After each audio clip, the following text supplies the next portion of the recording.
live from Television City in Hollywood. It's a beautiful sunny afternoon here at the Hotel Orloff. Yes, ladies and gentlemen, may the 4th be with you. Most ridiculous holiday. All real Americans know that Star Wars came out on May, I believe, 25th, right? 1977, not May the 4th, but nerds have realized that May the Force be with you sounds like May the 4th if you have a lisp. And so they made this a holiday, a international nerd holiday.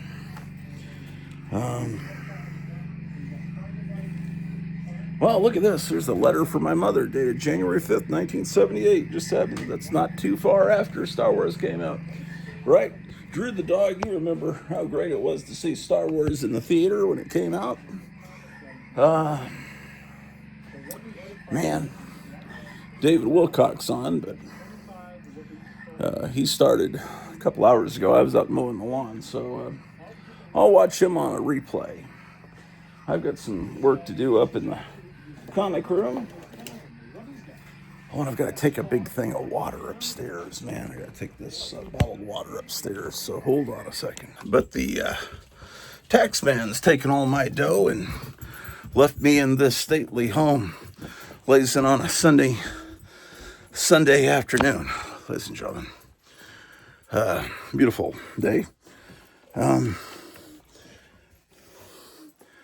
So, this is what it looks like now after yesterday's organization. We've got the boxes all laid out, and got to find a place to hang this picture of Alfred E. Newman. Got everything we need for an afternoon of organizing comics. I'm still trying to find an Archie comic book. Whole box of Archie comics. I'm thinking is around here somewhere.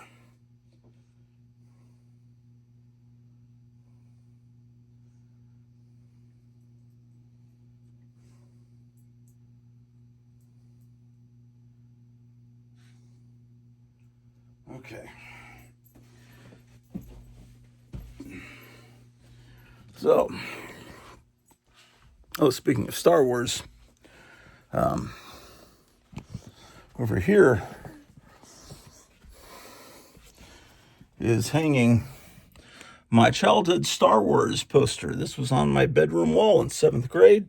Star Wars came out the summer between 6th grade and 7th grade, and boy, that was something. And then Empire Strikes Back 3 years later, summer of 1980, and then when I was graduating high school, I saw it, the Return of the Jedi, earlier in the afternoon. Then later that night, I graduated high school in May of 1983. So, Star Wars was a bit, but I don't accept any of the prequels or the sequels or anything like that. That's just not me, man. Before you buy a diamond, visit the Shane Company Wholesale Diamond Importers, 7th floor. We're going to get more stuff organized up here today. After 3 generations of wholesale diamond importing, they are now open to the public. Okay, so let's see what we can do. The Israeli army says its jets hit Egyptian military positions today on Egypt's east coast. The brief announcement said the planes returned unharmed. It's the 4th day of aerial activity along the ceasefire line. Okay. In fierce fighting yesterday, Egypt set it down 6 Israeli planes, while Israel claimed 11 Egyptian aircraft. Military sources report that orders from Washington led to the suspension of U.S. bombing raids. This box says Archie Comics Box 2, but somewhere there's an Archie Box 1. Suspension may last. The Saigon government has offered no comment on the halt, but there is speculation that other peace moves may be accompanying this suspension. Wait a second. This morning with his top advisors for a wide-ranging discussion on Vietnam policy. Yeah, it starts Archie and me. There would be a box that's just plain Archie. Lethal gas is carried by a shifting breeze has forced thousands of persons to flee a 30-mile area from around the Mississippi Gulf town of Glendora. The phosgene gas comes from 4 burning tank cars that exploded last night. This is the news from WNAP. I'm Dave Letterman in Indianapolis. 93 weather, cloudy and cool. The high today 78 degrees, low tonight 60. The high tomorrow 73. Archie's pals and gals. Right now it's cloudy with 63 degrees. It's 7 o'clock. This is the sound of a space clock aboard a U.S. satellite 180 miles above the Earth. No one winds up. These are a real-time machine into different eras. The 50s, the 60s, the 70s. Without replacement. Now the same type of battery, the Duracell battery, can bring new reliability and long life to your battery-operated equipment. Radios. You know, you don't want to go into the 80s and 90s because no one would want to go into those time periods. They're horrible time periods. Okay, so I've got Archie Box 2 and I've got Archie Comics Box 3 here, but I've got to find Archie Box 1. Dura, as in durable. Cell, as in power cell. The Duracell battery, made by Mallard. Or do I?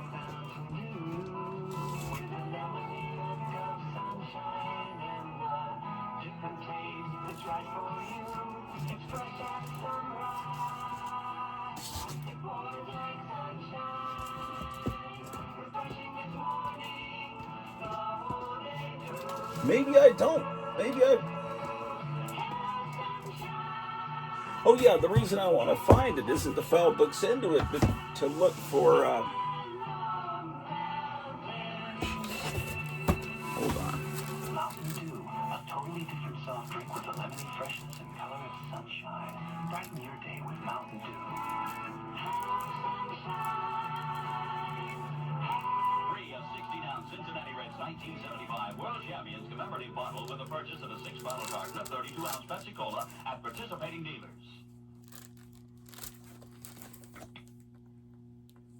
There's Archie, Betty and Veronica, Summer Fun,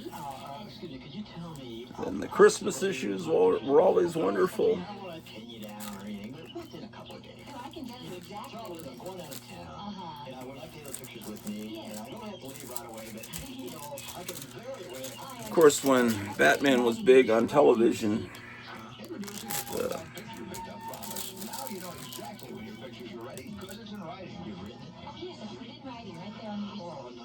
You don't have to do that. they got superheroes going in. Just how long it takes for them to make your film as quick as possible to have them ready. If they're not ready, you get a free roll. Okay, I see what I can do. Picture pickup promise for all Photomat and Kodak film. Are you sure? For sure. Avatar is back. The pocket camera with built-in flash. Includes batteries, film, gift box, and carrying case. Just $35.95. Participating store. This is Archie Comics Box 4. At Carol's, we start the alphabet with Q. Q for quality. Quality comes first at Carol's. That's why every Carol's 3-decker club burger must be made with 2 100% all-beef patties. We top one with a slice of melted cheese, the other with crisp lettuce, pickle, onion, Carol's royal dressing, and serve on a bakery fresh roll. Enjoy quality. Enjoy a famous Carol's club burger. For that happy feeling you get from happy eating, here's the family restaurant to try. Drive right into Carol's, and you'll see that Carol's has the friendliest service and the best food money can buy. That's why everyone you know is going to Carol's. For happy food, certainly Carol's side. Everyone you know is going to Carol's. Like all of a sudden you got... Yeah, what I'm looking for, I'm not finding. I'm looking for... Everything you need in one little neighborhood store. I'm looking for an issue of Jughead that has Creature from the Black Lagoon on the cover, which I'm almost positive I have, but I can't I looked through the Jughead comics and I couldn't find it, so I thought maybe I filed a few issues of Jughead under Archie's pal Jughead, so that would be under A. So I'm trying to find the first box, but I'm being unsuccessful in that. So I guess we'll just look at other books. Here. Hey, troglodytes. Have you seen Alice Cooper's panties yet? Alice Cooper's new Schools Out album, complete with lace panties, now especially priced at Sears. Plus Jimmy Castor's Bunch Troglodyte album. Yeah, let's see what's in this box. Oh man, we should turn on these lights. Simon & Garfunkel's greatest hits, plus new albums by the Carpenters, Neil Diamond, Free, Derek and the Dominoes, New Riders of the Purple Sage, and the new Live at London album by Chuck Berry. Let's see what's in this box. This box is, I can tell, from the early 1980s. And by that,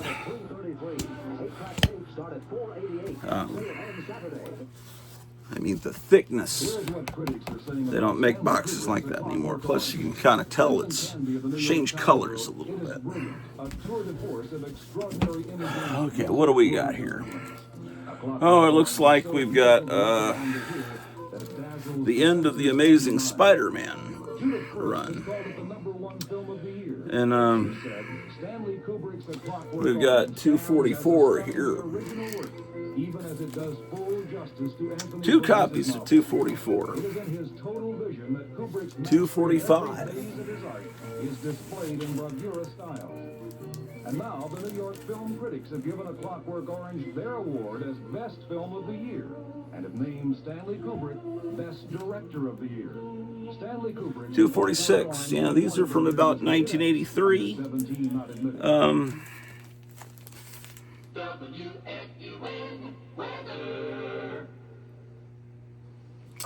249.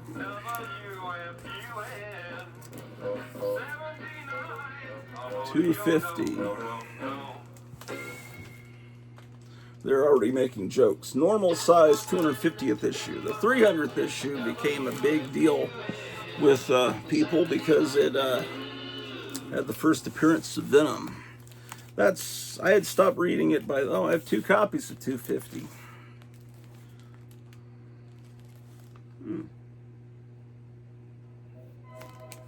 This is the copy of 252 that I bought off the stands. Looks like there's a little printing anomaly. You see it on the R there of the word true? That's not damage to the book. That's just something that happened in the printing. I wonder if there's other copies out there that have that. Anyway, I guess that's a key issue. Really, the black suit era kind of put me off. 253. This is towards the end of my collecting of Spider-Man. There's another copy of 253. See, I'm not buying every issue. Then I go to 257. A few years back from this, and then a box down below, I would have every issue, but it's just something about it. I was in college at this point, and it was not, it kind of stopped doing it for me, man. 259.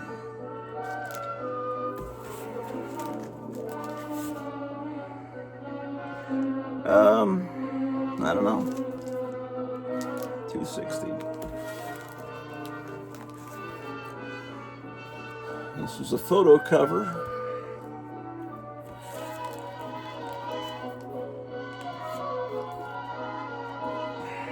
Man, I've got several copies of this. This stuff used to be in the dollar bins.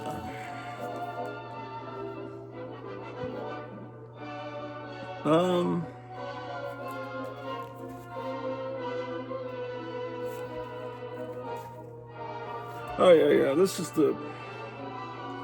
is the first appearance of Silver Sable. I like that character.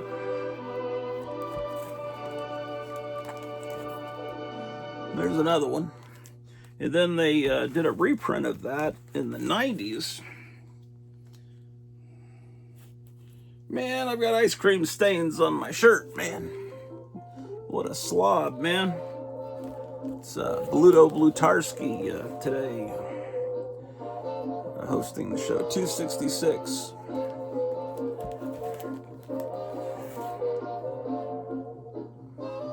$268.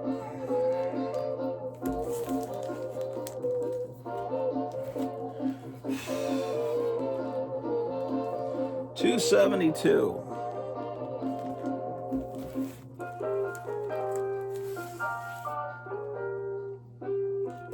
$280. Boy, I'm not.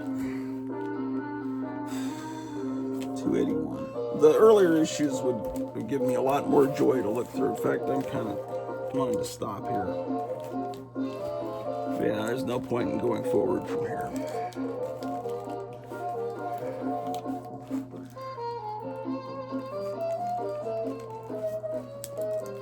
Okay, is there any reason why? Let's see if there's anything I need to file in this box. I've got a Spider-Man 226. Is that in this range? No, that's before this. Okay.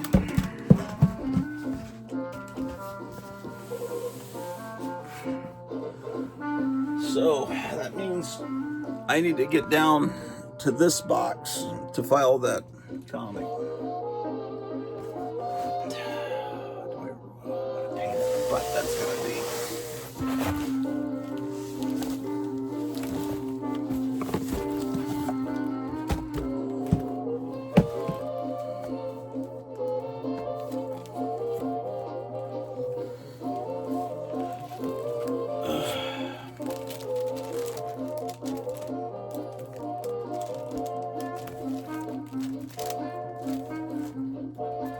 Oh, this is a pretty good box.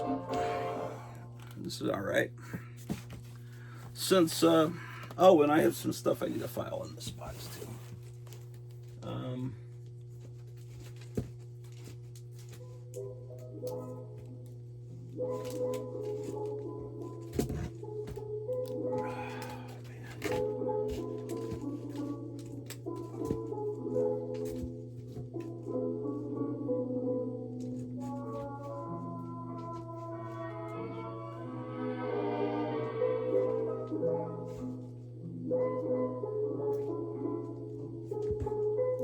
What does this go to?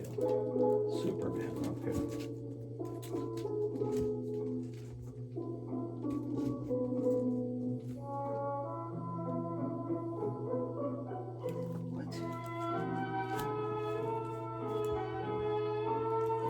Okay.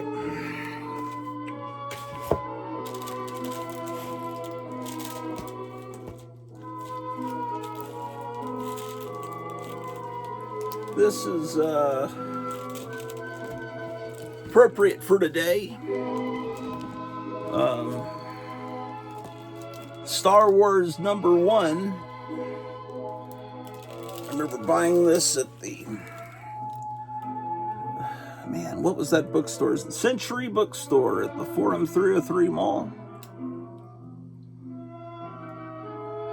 Look at the red-haired Princess Leia who looks like she's praying.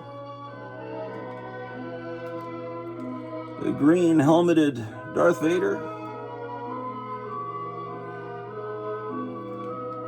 It's kind of like Killraven there. This came out a long time. It's dated July, but well, dated July, that would tell you that it came out in May.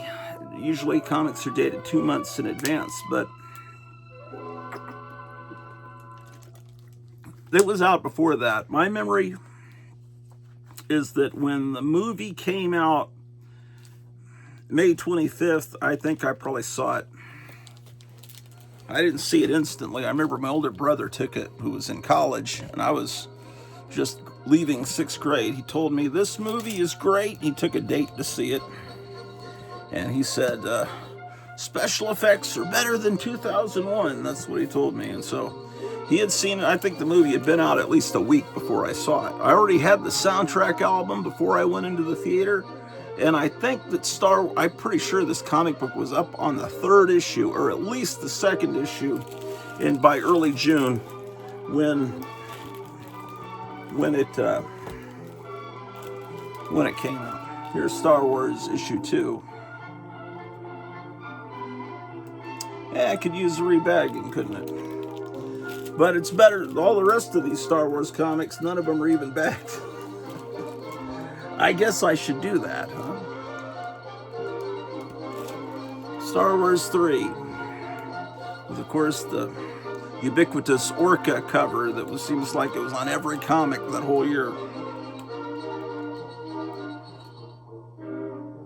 Well, Star Wars Marvel Action.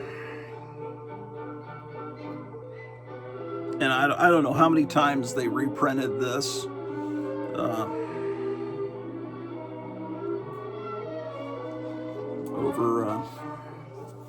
But many times.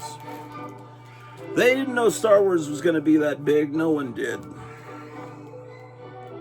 So, you know, we all bought these Star Wars comics thinking there would be some clue as to what was going to happen in the next movie that would ultimately be called The Empire Strikes Back.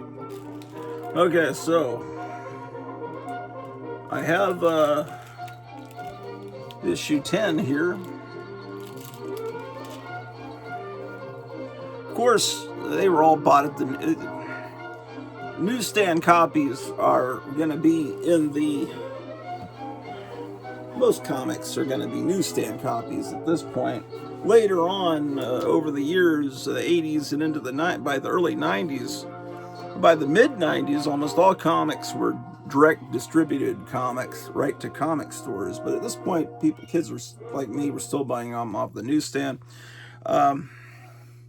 In the middle of summer of '77, Lone Star Comics opened in Arlington, Texas, and then I had a local comic store. It was just a dream. I never thought I would have a store. It was called Lone Star Comics and Science Fiction. And that's what the old stores were. They were just comic books and science fiction paperbacks. And that was great. So, here's from the Joe Kubert Studios. They did these ads for Heroes World.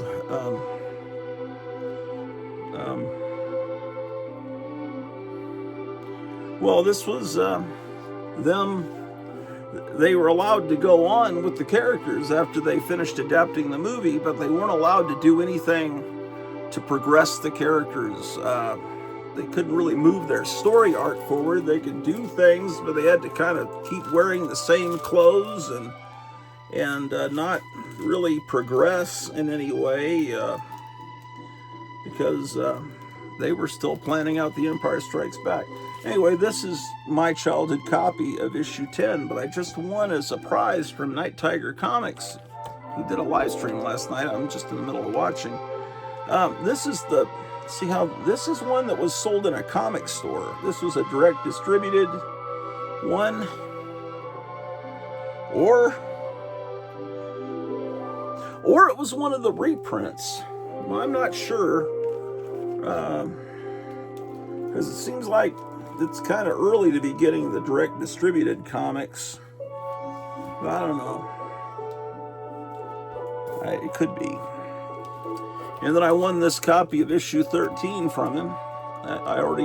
He sent me a giant box of comics. Some of the comics I already had, and some of them were amazing books that I didn't have, but I couldn't really pick and choose and say, there's several of those books I already have. Would you pull other books? That would be kind of rude. So I didn't do that, but it was very nice. I was thrilled to get that. That was like one of the highlights of my birthday a while back. Okay, I also won this comic from him. I don't think I own any copies of Steel. But this is a nice, nicely drawn cover, and it's autographed by Louis, I guess Walt Simonson's wife. So that's really pretty cool. I'm almost positive I don't have any copies of Steel. Let's see if I do. Star Trek, Star Wars,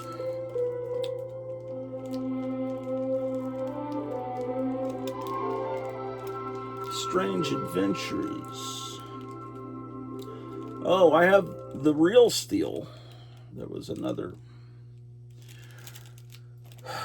The Steel that I bought was this one. But then they killed off Superman in this really stupid move in the 90s, and then they had these other Supermen these other characters that appeared to take his place for about a year until they obviously were going to bring back Superman. And Steel was one of them. And they made a movie with Wilt Chamberlain or somebody playing him, but I don't think anyone ever saw that movie. But so now I have a copy of the other Steel. I guess they thought it was a cool name, and the Steel comic didn't sell, and so they brought this one in. Okay, well, there's a lot of comics. I need a bag and board. They were all bagged and board. Well, they were all bagged, at least bagged at one point, and then I noticed the bags were turning yuck. So I decades ago, I took some of the bags off, and some of them just haven't been rebagged. Okay, so Strange Adventures number 237 here.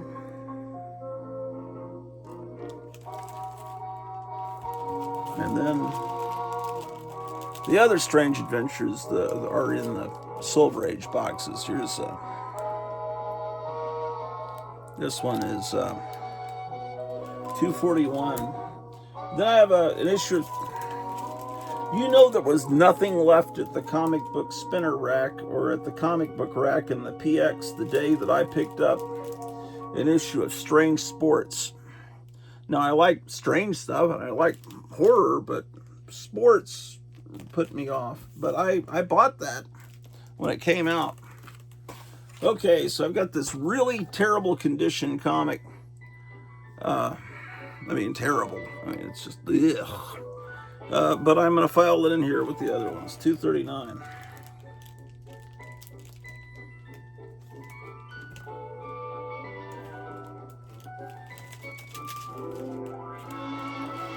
All right.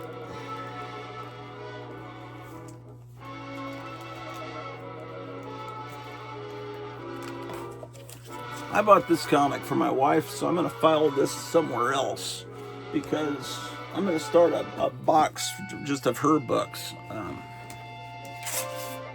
And this Superboy and the Legion of Superheroes, I have a separate box for these books.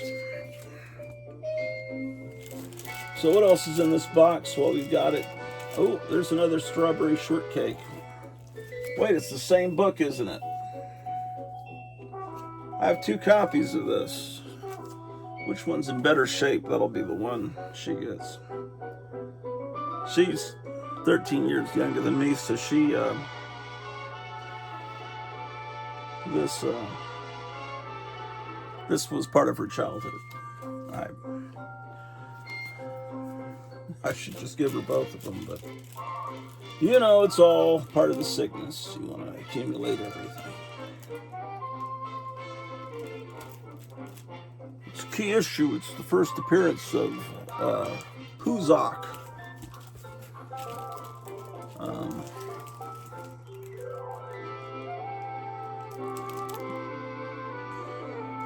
These Submariner comics were great, and they were always cheap also. They were inexpensive because people didn't buy Submariner. I don't know why. And they're in the last days of this comic.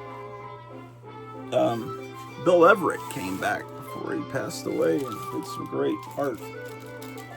Submariners, Suicide Squad, nothing to see here.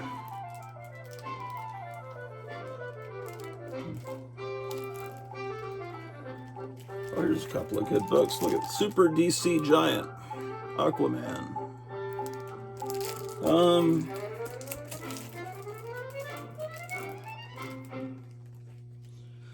I remember buying this one at the 7-Eleven. Strange flying saucers. What do they call them now? They've got some new name, like OBOs or something. Or they don't want to call them UFOs anymore. The cool thing, this was based on the Hanna-Barbera cartoon. But it's got great Ramona Fradon art in it. And I wish I had every copy of this, but as a kid I didn't take it seriously because it was based on the Super Friends. And Super Friends was an extremely watered down version of the Justice League of America. In the Saturday morning season of '67, superhero cartoons were almost the only thing on. Because the Batman TV series was so big that it was nothing but Space Ghost, Frankenstein Jr., Birdman, Space Ghost. They even had a Justice League, a few episodes of Justice League that would appear with Aquaman, Superman, Our Adventure, and Flash, and Green Lantern. And Marvel superheroes were done. There was a Spider-Man one. But there was a backlash that some parents and teachers thought there was just too much violence and things like that. So the superheroes were pulled back, and then cartoons became very safe and sanitized into the 70s. And so Scooby-Doo, they always had to find out the supernatural menaces were not real at the end, that they were actually a guy dressed up in something. Every episode, there was never turned out to be some real paranormal event. And when they brought the Justice League back, they brought it back and made it completely non-violent. You watch those cartoons, you'll never see anyone get punched. It's all, let's cooperate and think this out and shake hands. And they called them the Super Friends to emphasize they're friends. We're all friends. We all cooperate. We're all good little socialists that listen to NPR. But anyway, it's not that I of course I watched every episode of Super Friends. I'm not knocking it. But the cartoon with the Ramona Fradon art is fantastic. She's one of my favorite artists. So got a bunch of those that I collected later, but I need to get more before other people start realizing what a great, it says low battery, man. This is going to be this is going to be a short episode unless I plug you guys in. Let's get you plugged in, man.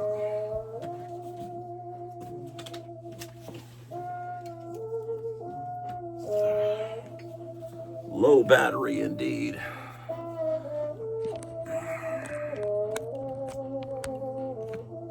Okay, you're plugged in.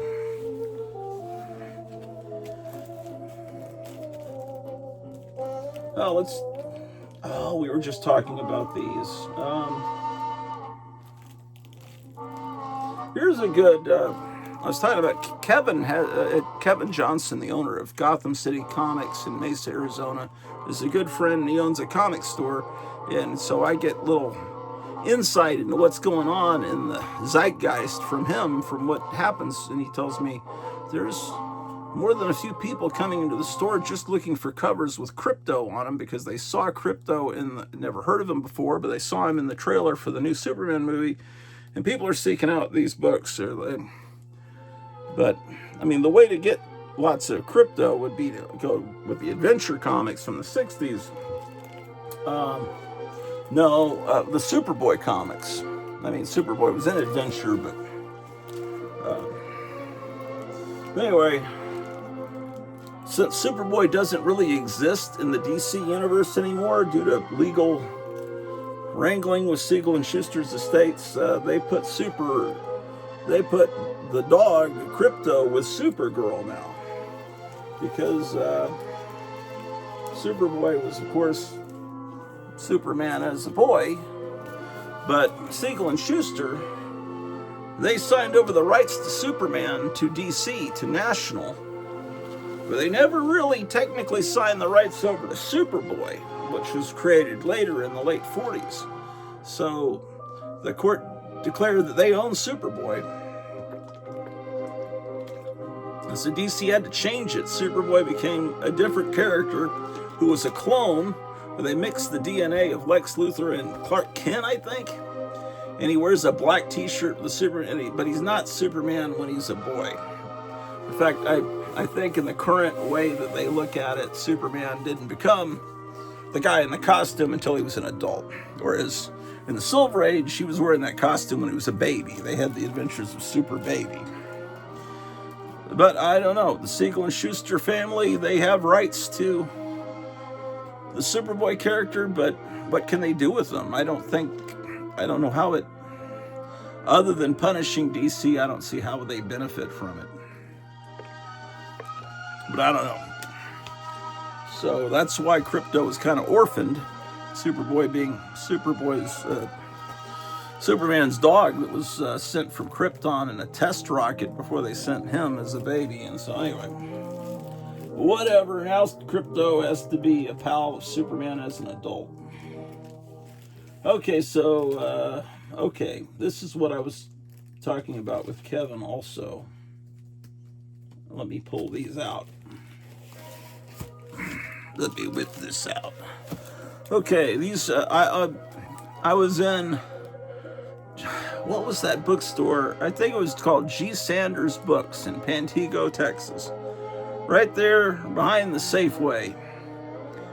And, I saw this on the spinner rack. Yeah, the superhero catalog of games, books, toys, and puzzles. And it's all the wonderful stuff that you could get in the 1970s, all in one catalog. So I bought it, even though it cost more than a comic book, a regular comic book then. Regular comics didn't cost 50 cents at this time period. I think they were still 30 cents, maybe 35 cents. But this was all the artwork in here was done by the students of Joe Kubert. I hear people say Kubert, and I hear people say Kubert. I always say Kubert.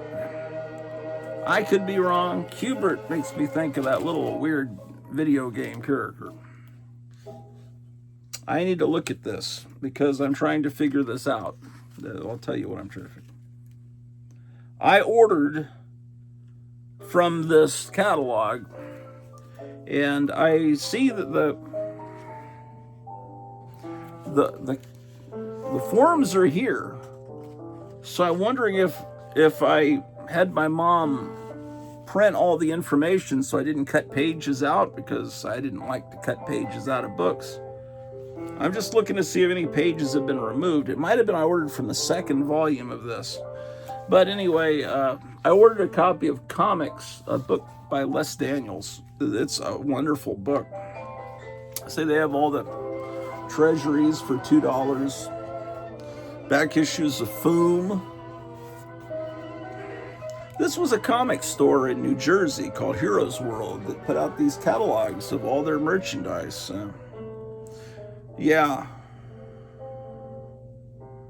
This is the book I ordered. Comics. The graphics were done by the Mad Peck, who just passed away about 3 or 4 weeks ago. It was $7.95 plus 50 cents postage and handling. How the times have changed. Oh damn.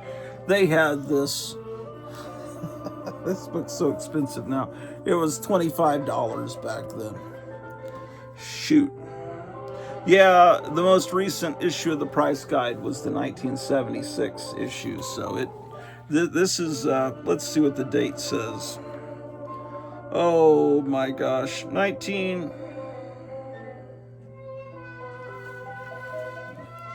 Don't ever get old. Yeah, I'm sorry, do get old. Don't don't listen to me. Because the alternative is not good. I think it says 1976.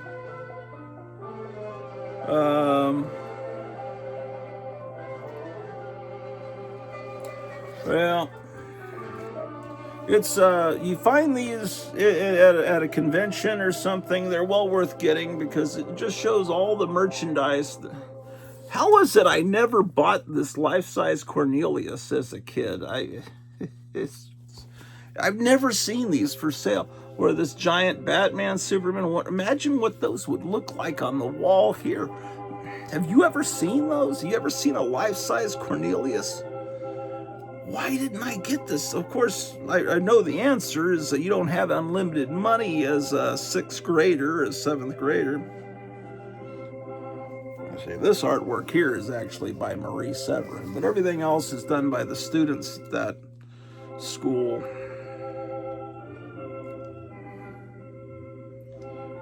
$2, you know, how much is, it would have been $3.75. It's actually supposed to be Galen, but Galen and Cornelius are the same thing, you know. It's both Roddy McDowell. Okay, here's all the Mego figures. Or we called them Mego dolls, but I guess I'll bend with the wind and call them action figures. But that term really hadn't been coined then. Because even G.I. Joe from 1965 was a doll. You could, put different clothes on him. But I think they billed him as the man of action. And in England, they just called him Action Man. I guess because the GI term was... Maybe I ordered this maybe I ordered comics out of the 2nd issue. So, anyway. See the cover... Well, the cover actually is drawn by Joe Cooper, but inside it's all his students. These really could use some new bags and boards. Anyway, I think Kevin just bought one of these at a convention. But, yeah, maybe I ordered it out of there. Here's an ad. They still got that in stock. There's comics again. Again for...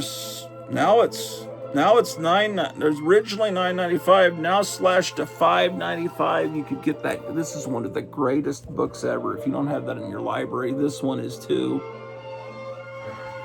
Let's see if the form is gone from the back of here.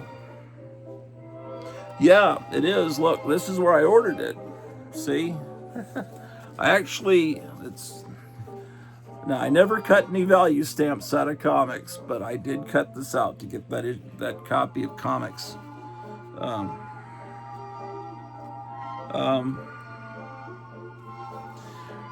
the full disclosure, the copy of comics I have downstairs is not the one I got from this ad. What I did in the back of that comics book, there's a whole chapter about underground comics, and it's got some pretty dirty stuff, bad language and stuff, and they even cover the Tijuana Bibles. They don't really show anything too explicit, but I went through a phase where I felt really guilty having that book, and I took a little black felt tip and I crossed out some of the curse words in that comics book, and then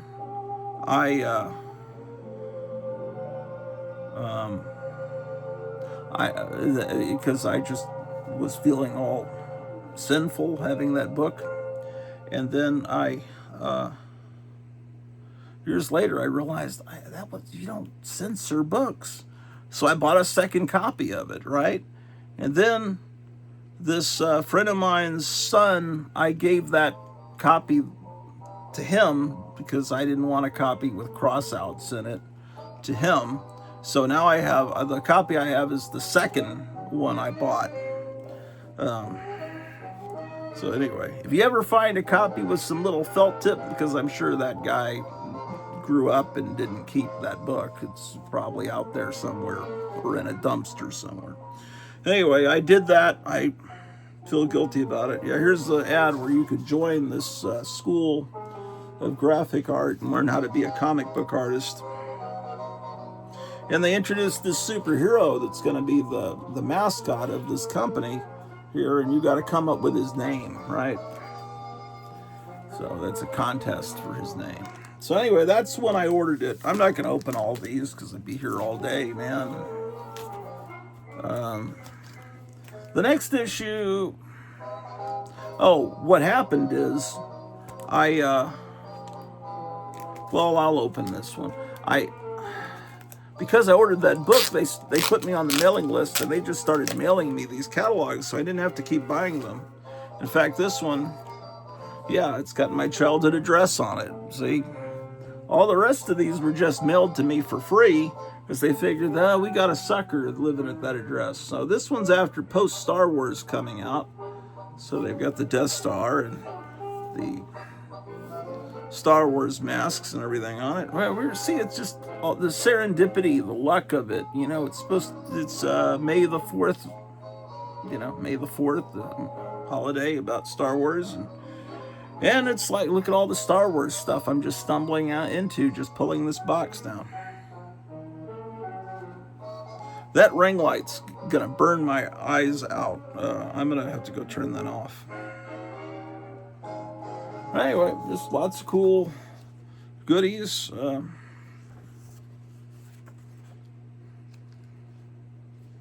The same teenage artist or guys in their early 20s, I don't know, they did the ads that would appear in Marvel Comics. Ooh, the Micronauts.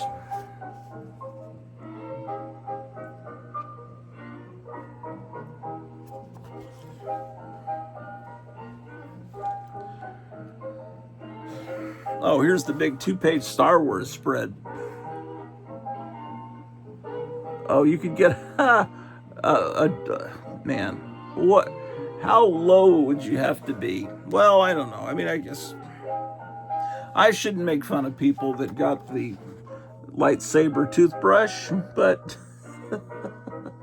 I don't know. Man, they've got that. It's flying through space. I didn't know they could do that, but that's fine. Man, he looks pretty sinister there.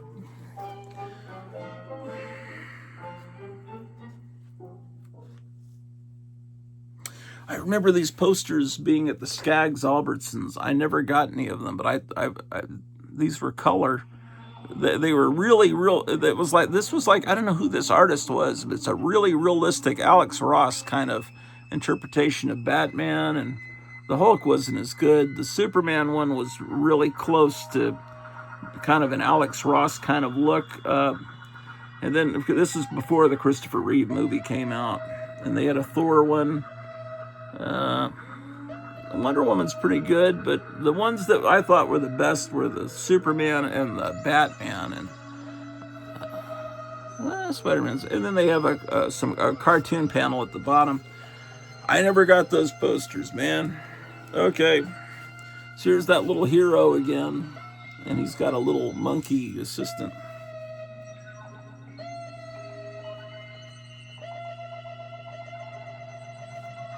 Here are those reprints of the Star Wars comics that Marvel's putting out. Oh, let's see how they drew that.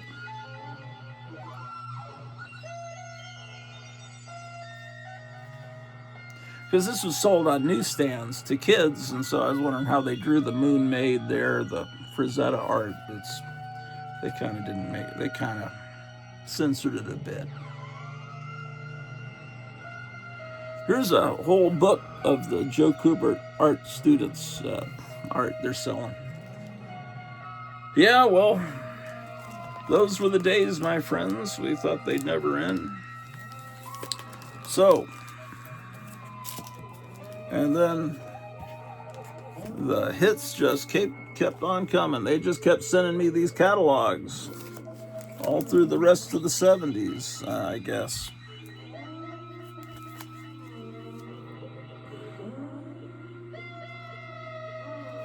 So I don't know. All I can tell you is these two definitely were just on the spinner racks with the regular comics. The other ones, I guess they were, but a lot of these I never saw them, but they were just mailed to me. So I was just getting them. So some of these could be kind of, I don't know what I'm talking about. They could be scarce or hard to find. I don't know. But it was I think it was Heroes World. It was a store in a mall, I believe. But that's my understanding. But I just kept getting them in the mail.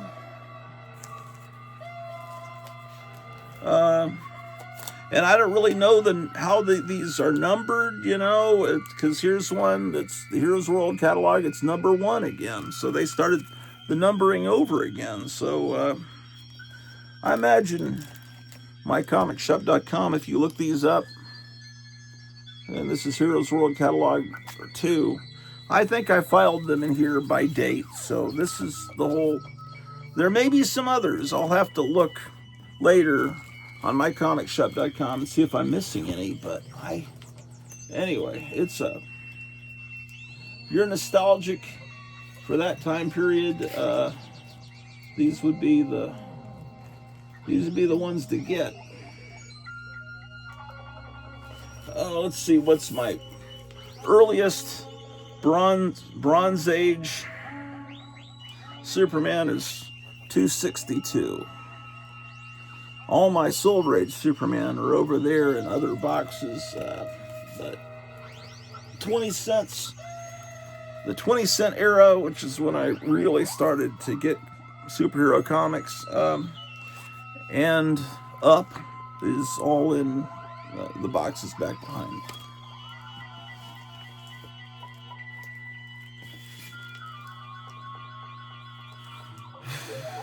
$2.94. But these were not childhood copies. I'll show you the first one I bought, $2.60.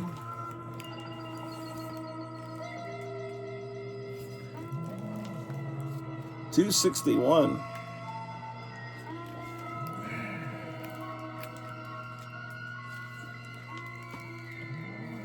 $2.63. 20-cent era just had a lot of magic that we were seeing a lot of covers from the late 80s and 90s that Lead Paint had picked up on a sale at the comic store he went to yesterday. Not Lead Paint. Friar Tuck. I don't know why I get those two names mixed up. They're just names that have appeared in the chat for so long. But Friar Tuck, who's Missing Mars' brother, came on and was showing all these books he got. He got like a whole short box of books from the 90s. And I'm thinking, man, none of those have the majesty of these covers, or from the stuff from the 60s. This one's in terrible condition. But, yeesh.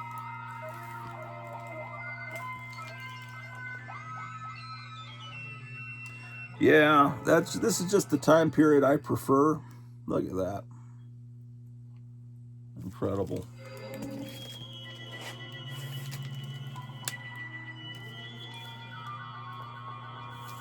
All Magic issue.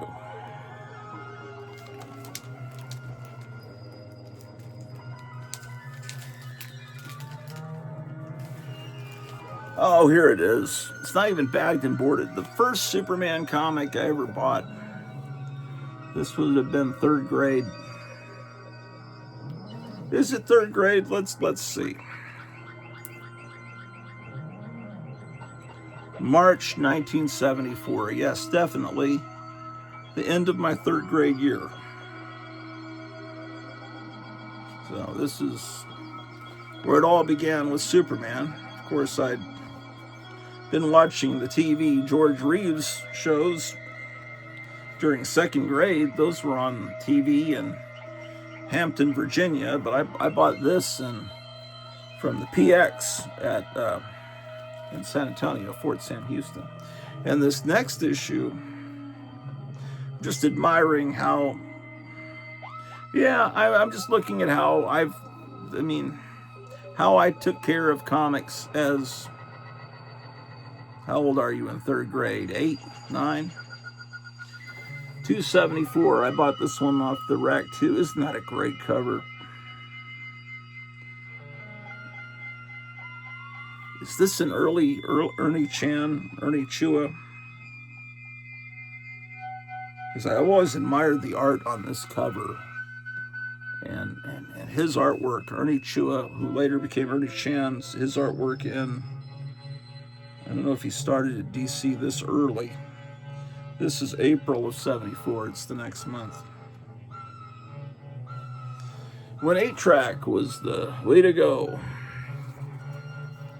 I just remember driving around this time period, and my older brother, he had a Ford Maverick. He didn't have a Mustang, he had a Maverick.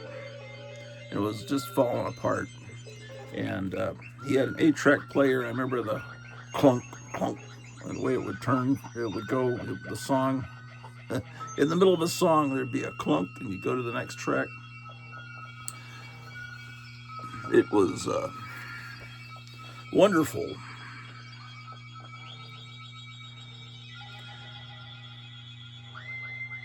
Helen Reddy,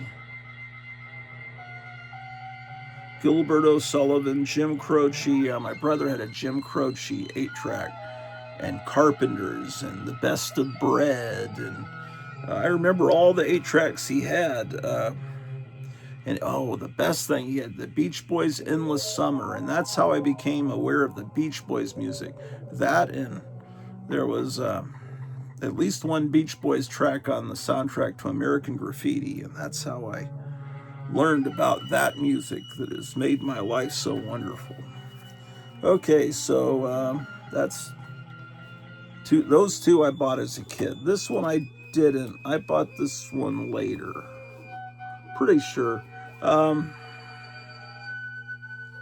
Now, June 74. Yeah, when did Shazam start on Saturday morning television? Was that in 73? I think so. Yeah, I think 73 TV season, and then 74 season, 74, 75. I think, yeah, the second season they had a different guy playing Captain Marvel. So that's my memory. But anyway, this, of course, Captain Marvel's drawn in a different style here. Well, that's not Captain Marvel. No. Well, because they had CC Beck, at least for a while, doing the art in Shazam. It was a damn weird time. He's not called. Oh, well, this must have been before Shazam. This is when he's called Captain Thunder.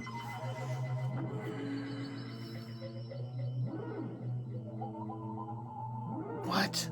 Well, the Shazam comic started in 72, right? So I guess for some reason they couldn't cross him over, because here he's saying Shaboom, and he's becoming Captain Thunder. They've changed him slightly. Oh, this belonged to someone named Colonel Kruger.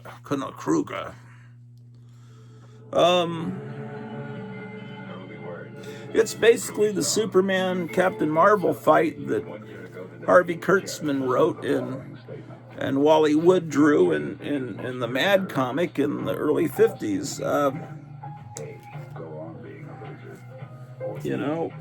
Superman was first. Captain Marvel came along, and Captain Marvel started out selling Superman with the great stories and art in the Fawcett comics that C.C. Beck was doing, and then and the great art in the Captain Marvel Jr. So DC, or National was what it was called at the time, tried to sue, and they ultimately ran Fawcett out of business, even though they were selling millions of copies in the 50s. And then Captain Marvel was just a dead comic. And I think all of the stuff that the titles that were put out by Fawcett were acquired by DC, right? Like GI Combat, and they continued the numbering, and Blackhawk. But Captain Marvel, DC started putting out Captain Marvel comics in 72. Almost 20 years later, after they'd run Captain Marvel out of business, they now own Captain Marvel. But in the meantime, several different companies had figured that Captain Marvel was in public domain. One of them was Marvel Comics. They didn't want a character out there called Marvel since their company was called Marvel, so they started their own Captain Marvel. So when DC tried to bring back Captain Marvel, they had to call it, with one mighty word, Shazam, the original Captain Marvel. And then later they just started calling him Shazam, which I didn't like. But they got the original artist back that they'd shafted in the 50s, and he was an older guy, and he was kind of bitter about it. And he, of course, his style of art by the 70s looked very different, looked kind of weird to kids in the 70s, although I loved it. But anyway, just the comic never really made it, but it made it on Saturday morning television, Filmation.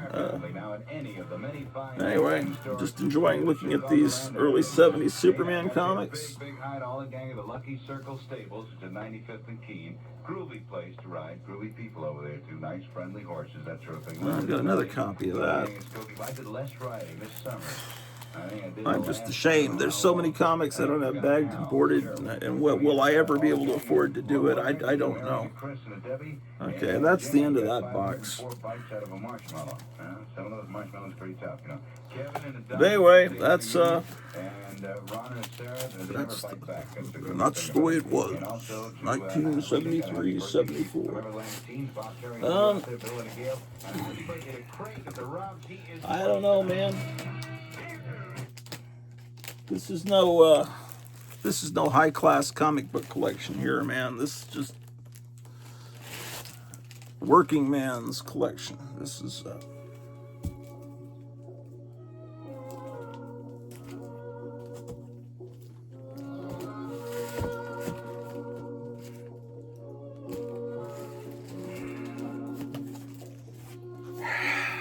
okay, well, we got to see some Superman comics.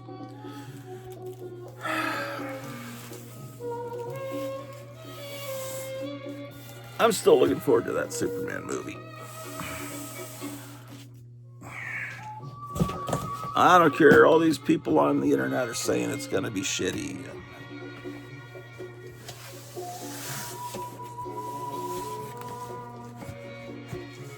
We'll see. What's in this box? More Superman, more Superman, more Superman. We don't need to see all that. Superman.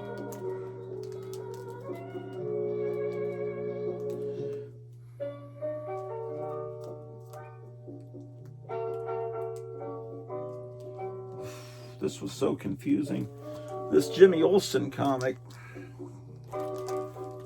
changes, because that one's issue 160 and turns into, this is 164. By this point, it's just like Superman Family. Hold on. And,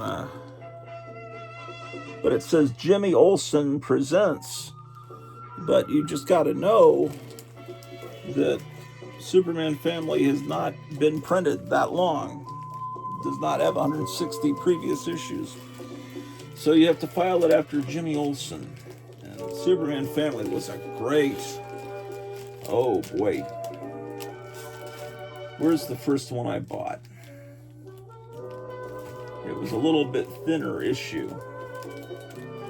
Come on, man. What was the deal was we were living in, is that it? No. We were living in, near Seattle in Tacoma, Washington. And my teacher in 5th grade had some comics there for us to read when we finished our work. And, I think it was this issue.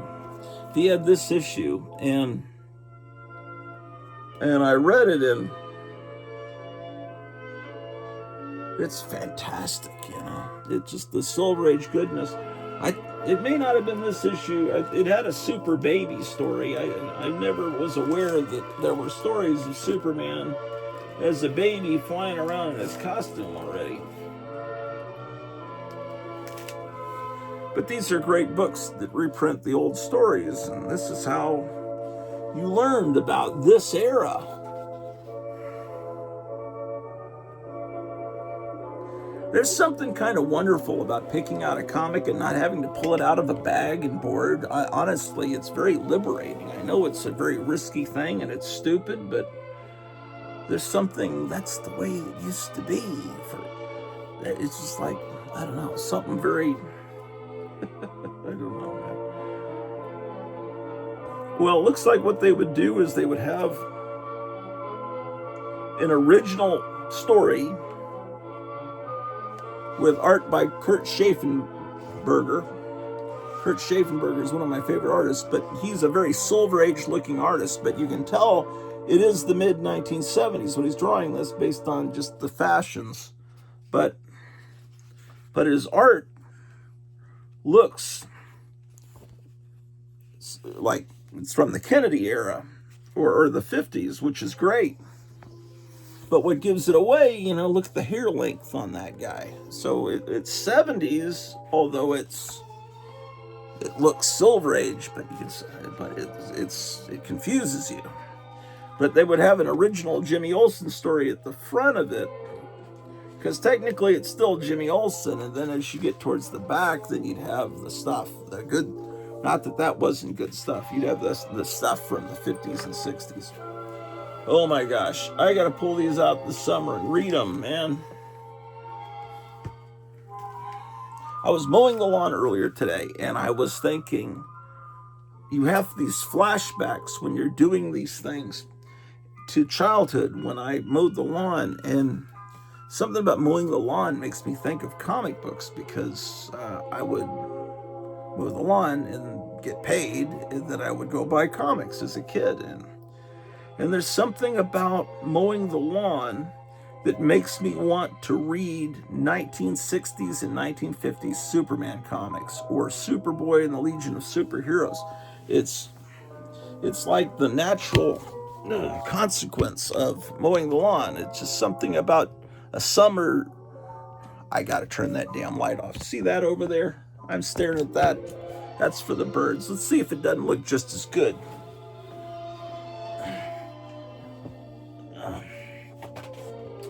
I just got these for $1. It was a closeout sale. Let me see if they work up here. Hold on. This should be just as good as the ring light. No, I'm just kidding. I can't take this light, man. It's just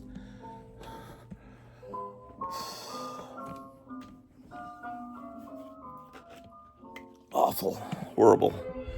Okay, this cheap ass ceiling fan. This light I put in here is just basically like a Christmas tree light, but these are LED lights. Let's see if how it works. They may not be the right size. I don't know.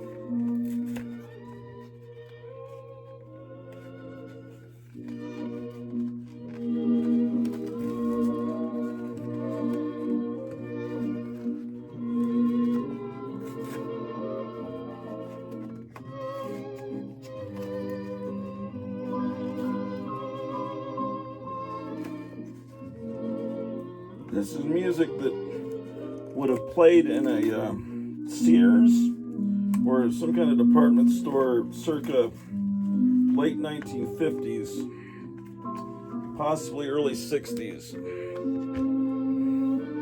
You can find that music if you know where to look. Oh, it looks like it's gonna screw right in.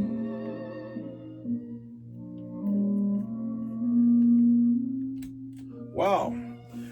Look at that bright light, man. Can you imagine? That's great. All right, we gotta. It's great, but right now I'm getting tired, so we want to get some more energy. And when we need energy, we drank Cat's beer brewed in San Antonio. And we also need, oh man, look at this little rat fink guy. Can you imagine how great that is? We're gonna have to get some more, something a little more rock and roll. All right.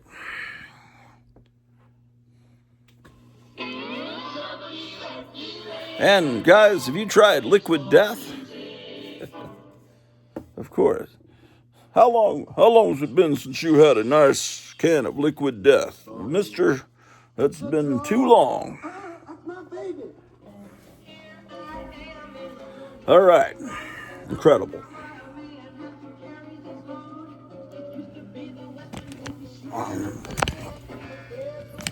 I just couldn't take that ring light, man. Burning my eyes out. It's like the Lost Ark over there is open. And it's like, I managed it. Okay. What else is in this box of joy? Superman.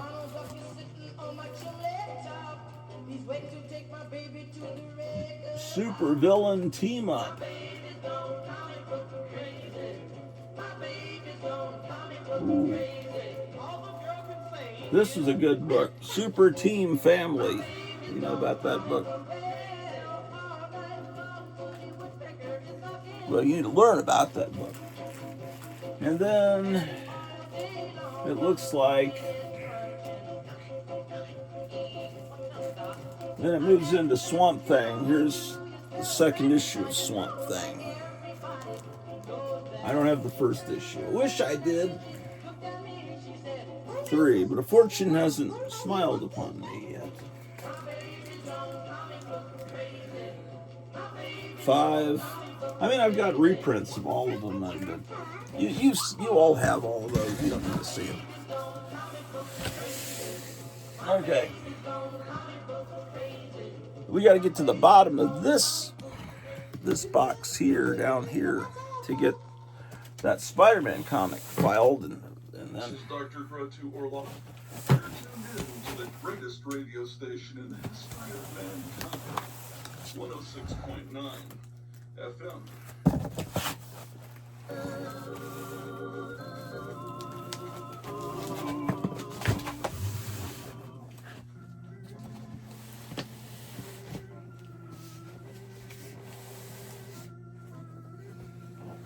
It's a Christmas card. Oh, it's a Christmas card from Stanley J. Kirby.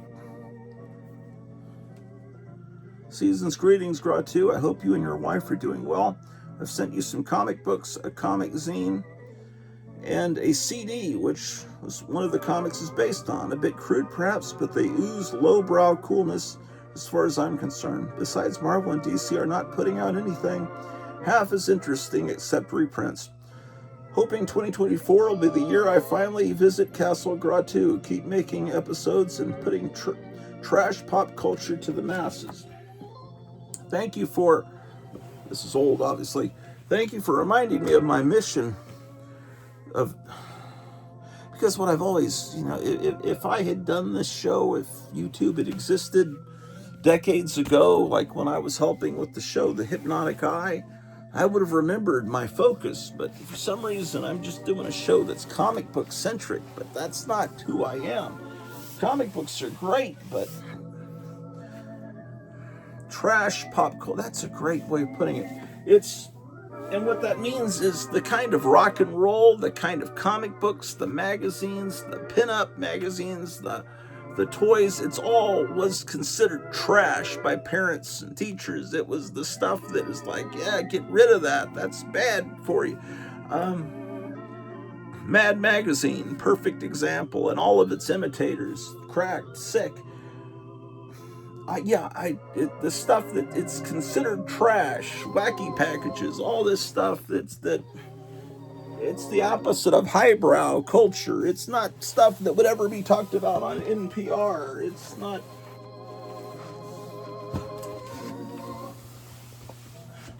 That's the. Whoa. That's the stuff, man. But it's good to have someone remind me that's my mission, to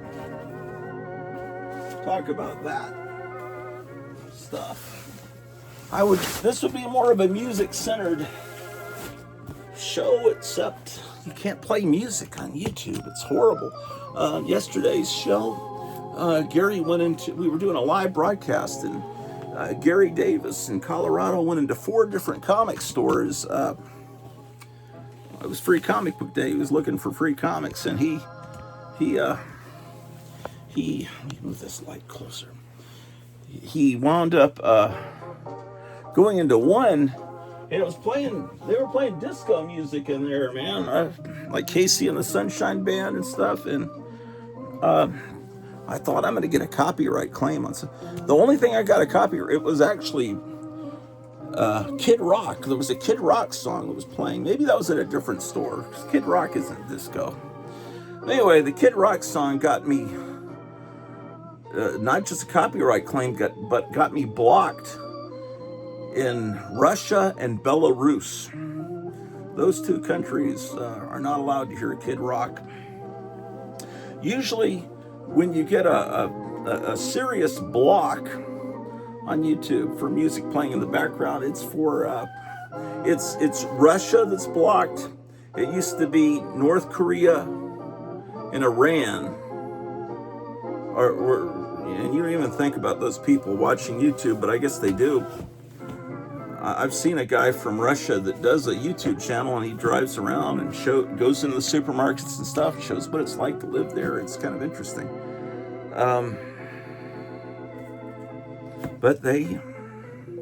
Anyway, so YouTube gave me an option to erase that song, but keep all their voices there, and they just digitally, with AI, get rid of that song. So, how about that? You're not allowed to hear Kid Rock in Russia. I've gone through this box recently. I've probably shown this before. This was a great book in the early 70s, Secret Origins. This is issue 1. Reprints their origins from the Golden Age or Silver Age. Issue 2 has the origins of Supergirl, Green Lantern, and the Atom. This is the very early 1970s. Great comic. Not many people, I never see people show it on YouTube. Issue 3 is the origins of Wonder Woman and Wildcat. I can't recommend it highly enough. Issue 4, the origins of Vigilante and Kid Eternity. And issue 5 is just the origin of the Spectre. Issue 6, the origin of the Legion of Superheroes and Black Hawk. And then this is my childhood copy coming up. This is I guess it was the last one of the series, but I picked it up as a 3rd grader, I think. Yeah, 3rd grader. It's issue 7 with the origin of Robin and Aquaman. And then they brought the comic back in the 86. Well, they were somewhere around there. This issue's from 86. It's number 6. And this kind of, I tend to not like much stuff from the late 80s and into the 90s at all. But I'd say a lot of this comic is good.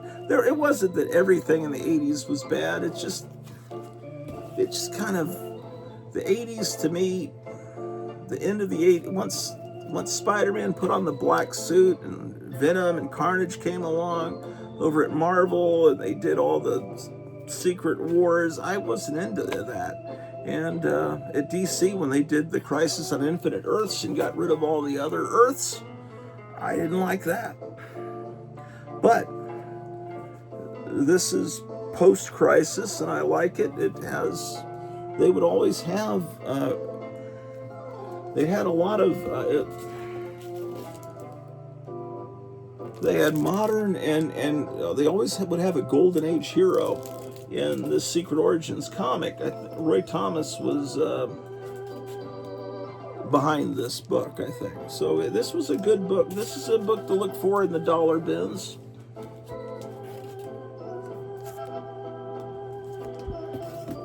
I don't have a complete set of it, but there's one that focuses on the Phantom Stranger. This one's the Golden Age Hawkman and Power Girl. It's one of Roy Thomas's attempts to keep those characters alive, you know, like he did with All-Star Comics and All-Star Squadron, and then over at Marvel, keeping the Golden Age Marvel heroes going in the Invaders. I've always been a big, I like Roy Thomas. I know a lot of people, here looks terrible. I know a lot of people knock Roy Thomas and everything, but I don't want to hear it. Why would I want to? I don't want to hear. I just don't want to hear it, man. I mean, yeah, there's bad things you could say about just about everybody. Everybody's done crummy things in their lives, but I'd rather remember the good things about John Lennon and Stan Lee and Roy Thomas. I don't know. This was 89 when the Batman movie came out. I remember really liking this cover. Brian Boland. And that brings us to another book I don't have a complete set of, but probably pretty easy to get one by just getting online and pressing a few buttons at mycomicshop.com, and then they would arrive a few days later and I'd have a complete set. But instead, I've just gone through many decades of going into comic stores, and these are the ones I found, and some of these are ones I actually bought off the rack back then. This one I've had since I was a kid, issue 4. So I have 3, 4, 5, you know. It's just a matter of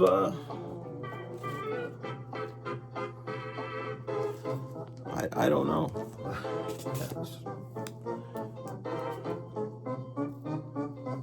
It's a good comic. Here's 10. I don't have complete runs of almost anything. There's the big 1977 special. Only issue of Sectars that I have. I just kind of like the cover. This time period, they had started a new printing process that it's very bright ink. This is based on a toy, but it looks pretty cool.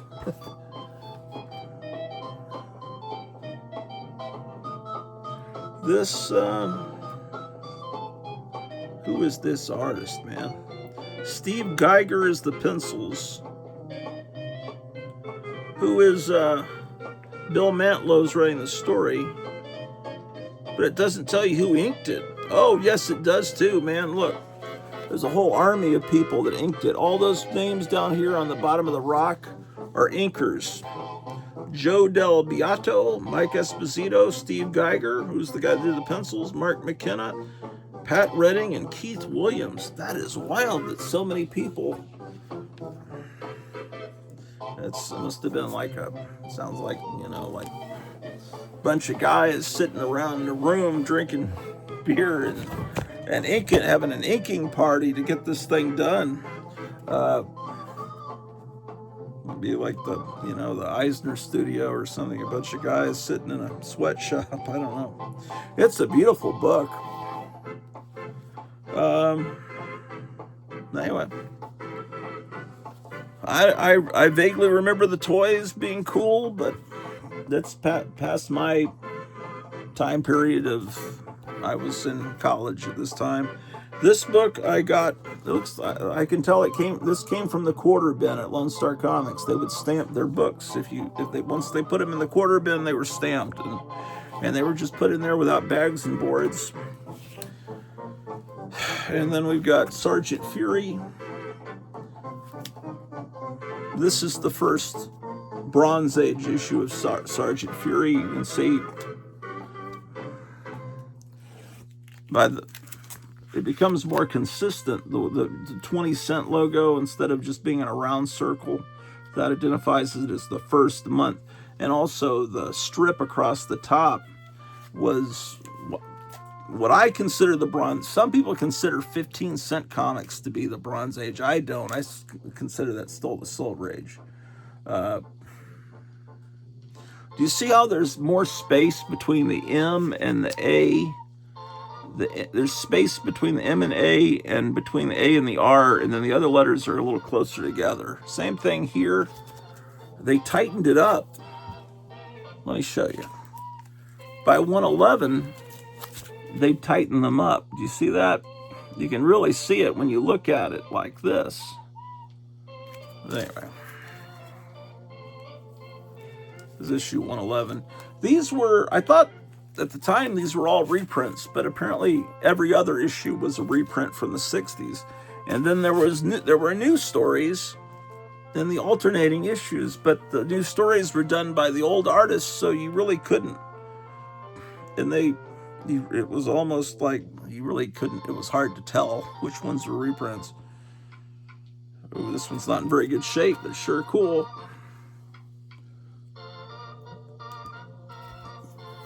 Yeah, everybody bleeds black ink in the Bronze Age comics. All in the Conan books.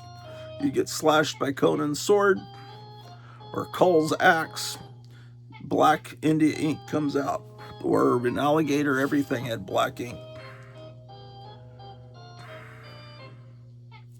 Anyway, these are great books. You know, you didn't come here to see a whole bunch of them. There's a ton of them here. Oh, there's something else I need to file in here. I think so.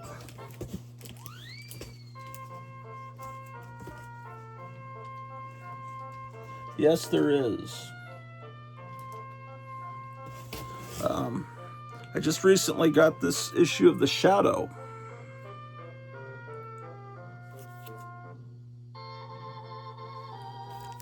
Where did I get this? This might have been part of the prize package I got from Night Tiger. I think so.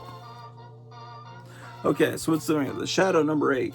And here are my Shadow comics.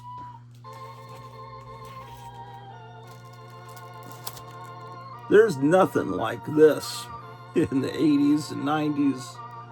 It's just, that's so beautiful. It's like a vintage pulp, but it's brighter. It's like brightened up for the 70s comics, but boy, is that great. You don't hear enough people talking about Mike Kaluta's art. Okay, so I have issue 1. I'm missing 2. I need to get 2. I know that. But I have a book that reprints the entire run of this comic downstairs, but that's no excuse. It just cheers you up looking at all these. Issue 4. Well, that's the kind of fresh fixings that go into the fine food at Elias Brothers every day. There's always 5. waiting for you at Elias Brothers. This is the first one I bought as a kid. Number 10. This is my childhood copy. In the early 80s, I got these My Lights, and then I put my comics in these My Lights, and they didn't even have boards then. So that's still, the My Lights really, they've gone decades without looking bad.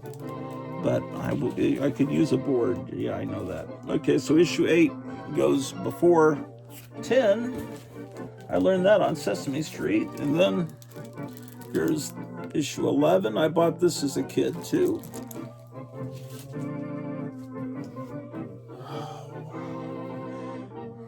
Issue 12. Look at that. Look at this interior art, man. This is why I scoff at the 90s comics, man. There was just nothing like this. And why wasn't there? Mike Plug was still alive. I guess he was in Hollywood doing pre-production art. Al Williamson was still alive. I mean, all these artists were still alive in the 90s. Why was it an era of Rob Liefeld?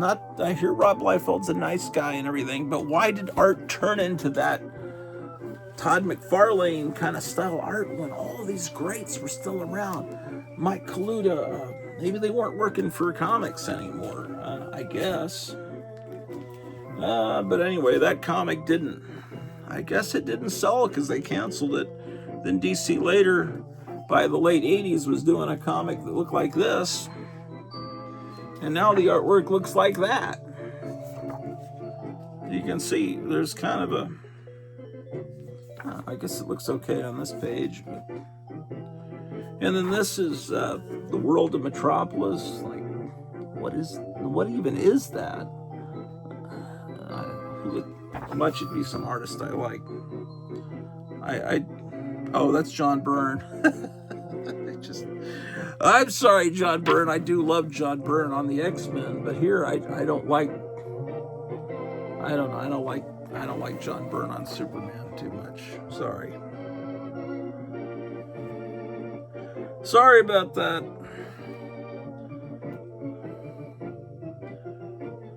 Yeah. Well, whatever. Shadow. Oh, I've been through this box pretty recently. I was looking at Shanna the She-Devil. Because I got some recent Shanna the She-Devils. That's a Jim Steranko cover. I've got 2 copies of that. Here's you can't even see. Let me get you where you can see. The light will be better here. How about that?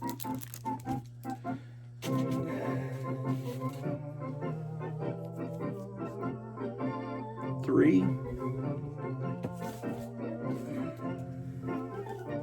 4,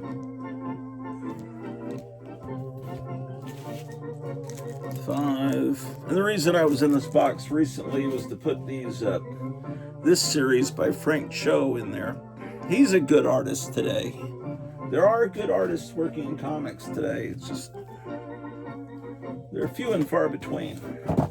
Okay, so Shanna. Oh, here's Shazam. Here's the first issue of Shazam.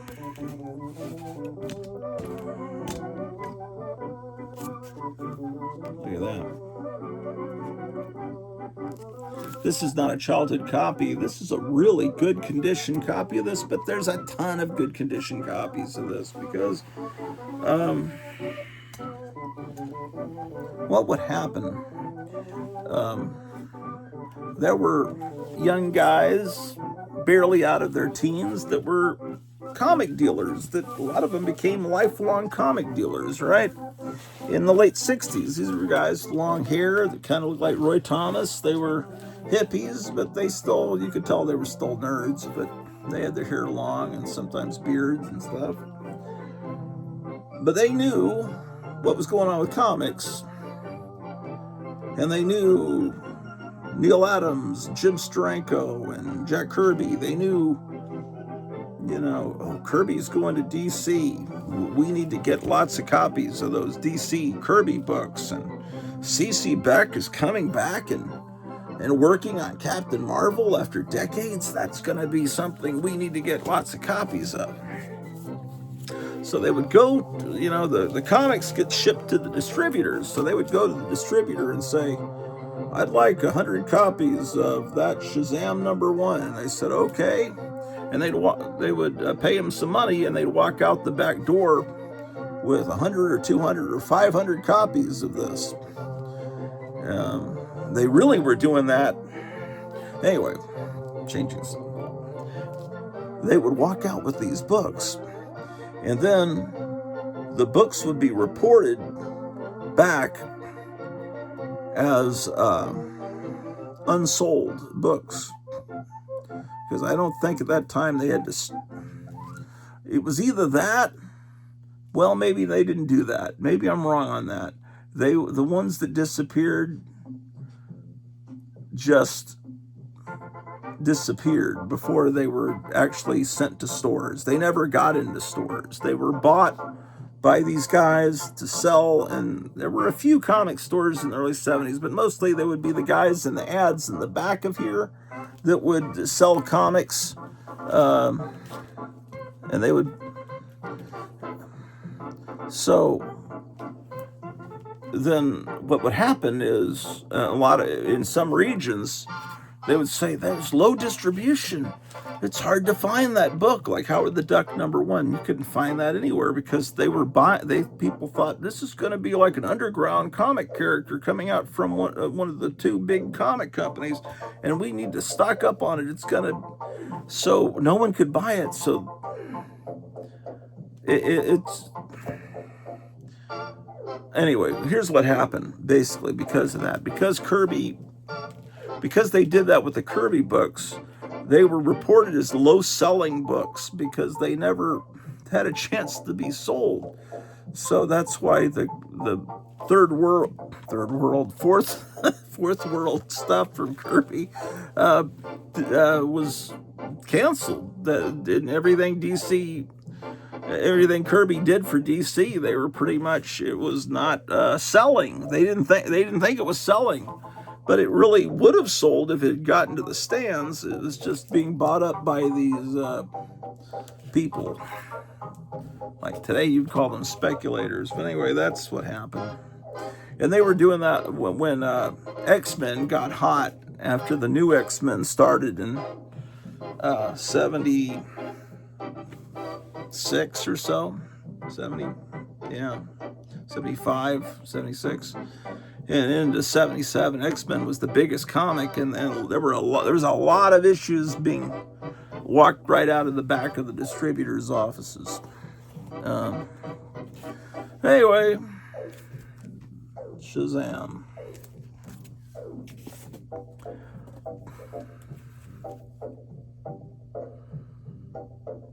Anyway, C.C. Beck wasn't too happy working for DC. If he had just done the insane stories that he'd done back in the 40s,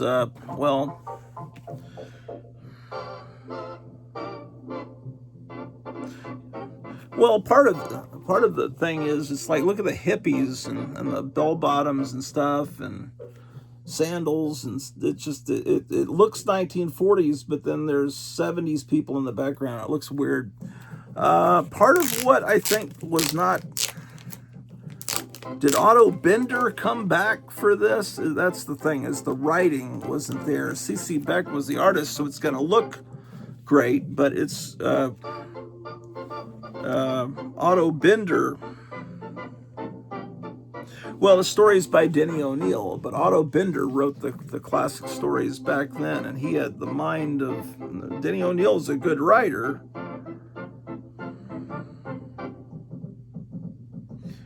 It's surreal because it looks completely like a Golden Age comic, and then you look, well, his hair is a little too long for the 40s.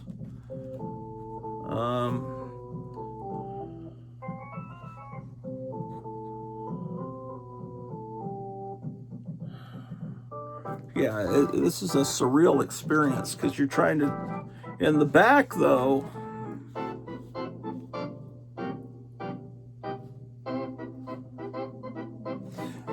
In the back is a reprint. You can tell, okay, that's a 1940s radio.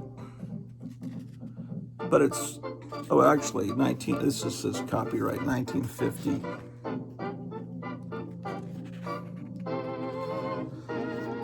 Yeah, it was, I think it just was,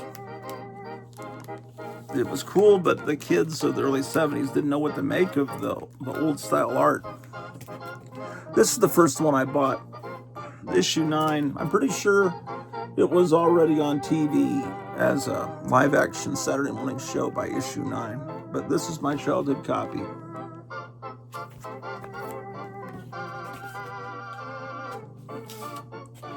Yeah. How about that? Okay.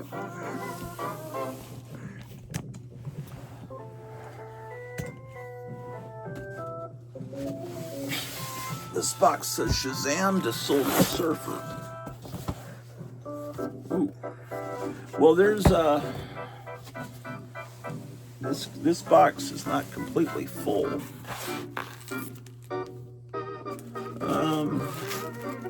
She-Hulk. This was, I prefer this She-Hulk. Damn, how do I do this? I prefer this She-Hulk to the later glamorous one, personally. I like the Savage She-Hulk.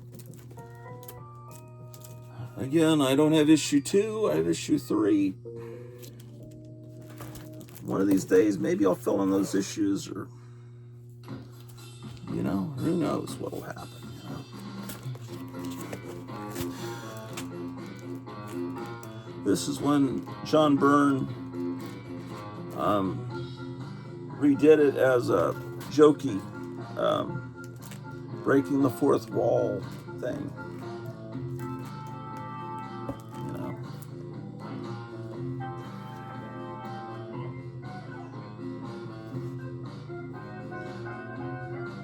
The comics were really being printed very nicely at this time, but I don't know if this was a direct distribution only thing, or I don't remember. Yeah, the printing presses were far brighter and the paper was far whiter. This might have been a direct, maybe this was distributed directly to comic stores. It might have been. No, or yes, I don't know. Oh no, see, because look, there's the one that's distributed to the comic stores, and this is the one that would have been on the spinner rack, see, because it's got the, okay, alright.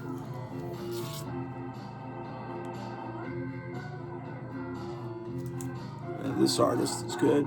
Here she is, this Daisy May from Little Abner.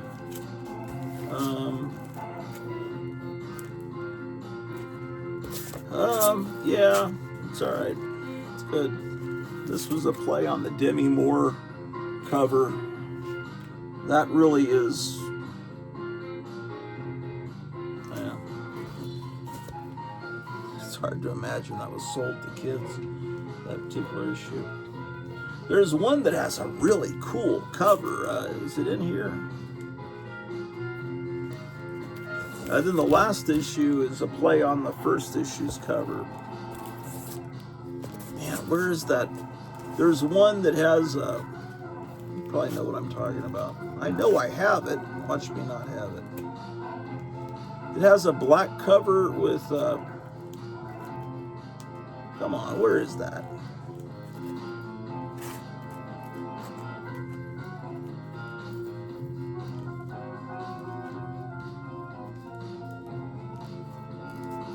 Oh, here it is. This one of those fancy covers.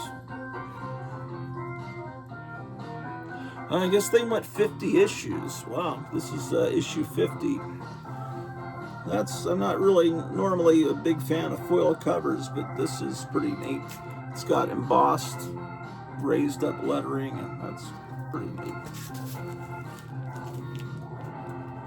They brought this back during the pandemic, late period pandemic, and I bought it, and some of the fellows on the internet, Eric Breen, said this is a really good read, and I bought it, and then I was going to read it, then we moved, and this was 3 years ago, and somehow I never got to read it, and I got issue 2, and I never read that either.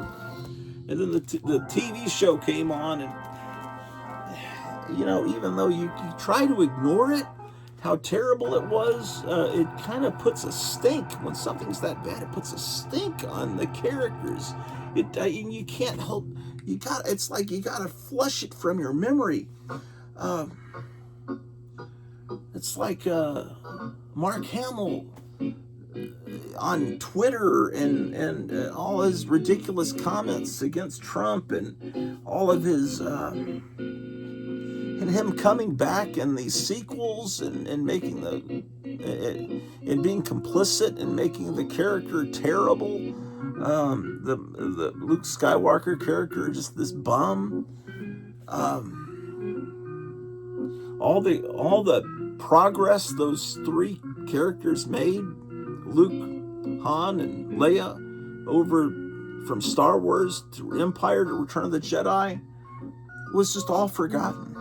Now Han Solo's a bum that's gone back to smuggling drugs, basically, and Luke Skywalker gave up everything, almost killed his nephew or something for nothing almost, and he's just like a bum drinking milk out of a dragon's, it's like an alien. It just was pathetic. And then Leia looks like an old meth addict, and she's divorced from Han, and they've got this ridiculous ugly son with looks like a gigantic Sherlock Holmes nose. By the way, here's Sherlock Holmes #1. This was a good comic. But anyway, I just hated that whole thing. And Disney brings all those 3 actors back and doesn't put them together in a scene, which is what we all wanted to see, because we want to focus on this new girl and Poe, Cameron, Dameron, or whatever, and characters no one cares about. All that was wrong, and anyway, who cares? You'll watch it, and some of you will watch it anyway. Just love it. Shogun Warriors #1. I bought that one off the newsstand. I bought several of them off the newsstand because I should have been buying the damn toys because they were amazing. But I should have bought them when they were coming out. They were expensive, but now they're ungodly expensive. I've got one now that I bought later in the 90s. But these were really impressive Japanese plastic robots that were gigantically tall. It's just, this is, 1979. I'm 14. If the Shogun Warriors had come out just a few years earlier, then I would have been getting them, but, for Christmas. But it's just a matter of timing. I was a kid in time for the Mego toys and everything. That's what I was. That's my time period. Lots more Shogun Warriors, man. I was buying it up through, well, not every issue. My latest one was issue 17. Then they brought Showcase back, and they brought back the Doom Patrol. The Doom Patrol had been killed in the last issue of their comic. Anyway, they bring back a new Doom Patrol, and Robot Man is back in a new is back. And Showcase. So I was buying these Power Girl issue. This was a fun comic. I enjoyed buying these. Here's it was like the 60s comeback, with this Hawkman coming back in the Showcase. I mean, it really, other than this that wasn't there, you could almost convince someone that's a 1960s comic there. I had to ask my father about the OSS, the Office of Strategic Services. Yeah, I didn't know about that. And that maybe that's when Showcase ended, and later there was this ugly. Look how ugly things got. This is why I hated this later period, how busy and ugly that is. I don't know. That's just not my style. And I just don't like the ghastly logos, Showcase on the side. It's just everything was ugly. The 60s had those great logos, that like at Marvel, you had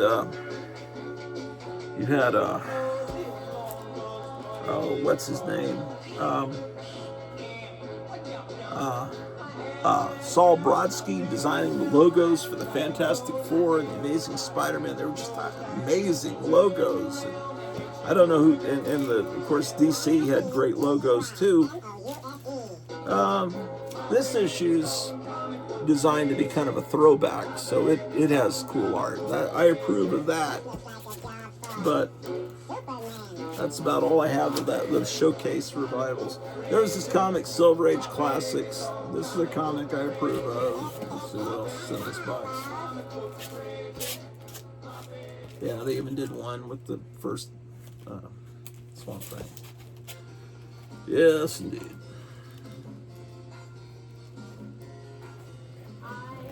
Now,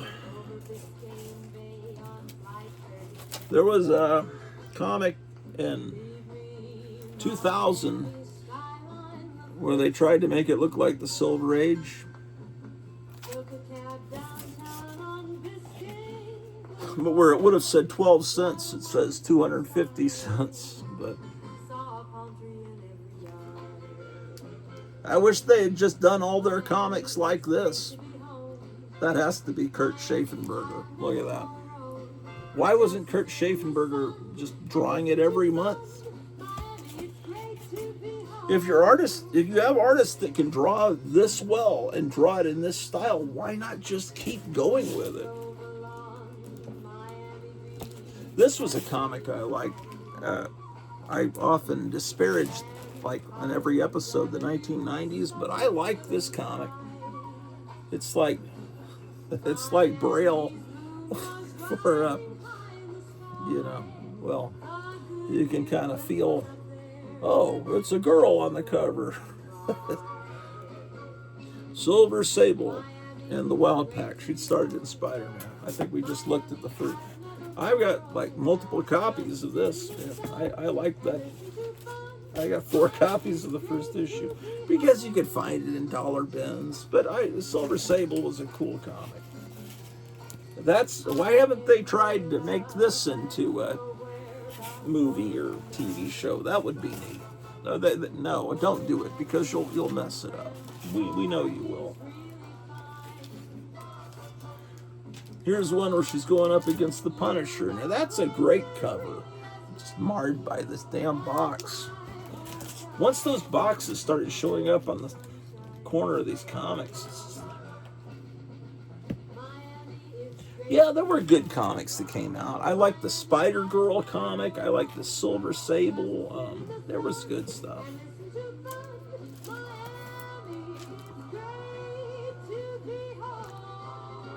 This was a good Silver Surfer thing. This is another good Silver Surfer, but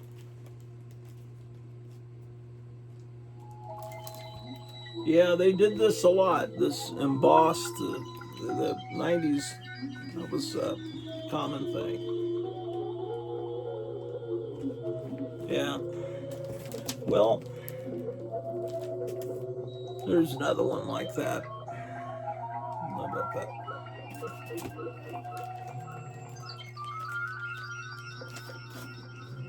But the Silver Surfer I liked was when they let Mike Allred loose on it.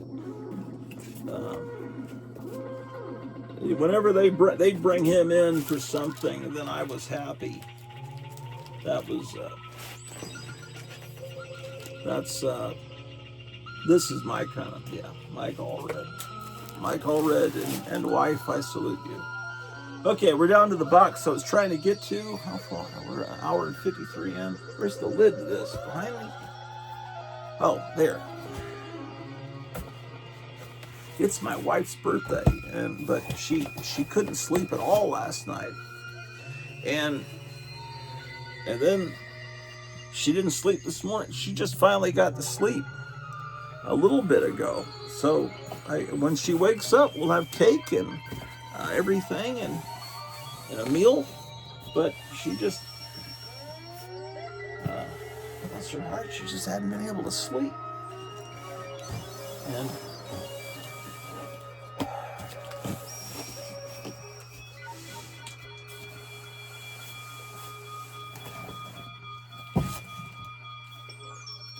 okay, Silver Surfer. So yeah, here's more of that Mike Allred Silver Surfer. I don't have all of those. Look at this, Skeleton Warriors It's a toy line. I've got some of those down in the basement bathroom, the actual toys. Here's Skull the Slayer. This was a fun comic. But it's like on all of these weird little short runs of comics, it's like here's issue 3. I always seem to miss issue 2. I think that issue 2 is... It seems like issue 2s are hard to find. I don't know. Why is it? Here's a Smurfs comic. I was into the Smurfs when I was real little in like 1970 when I lived in Germany. And then later, about 8 years later, they made it to the United States. And it's like, oh, I know about those. Okay, here's Mike Allred Solo.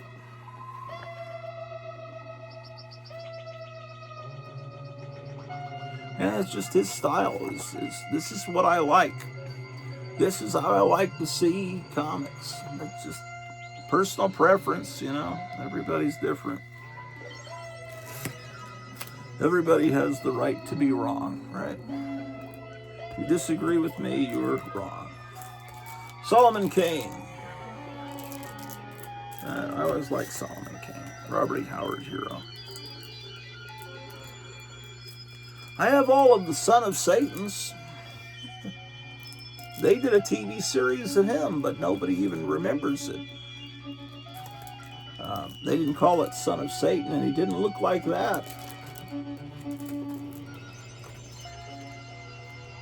Yeah, I got the whole run of Son of Satan.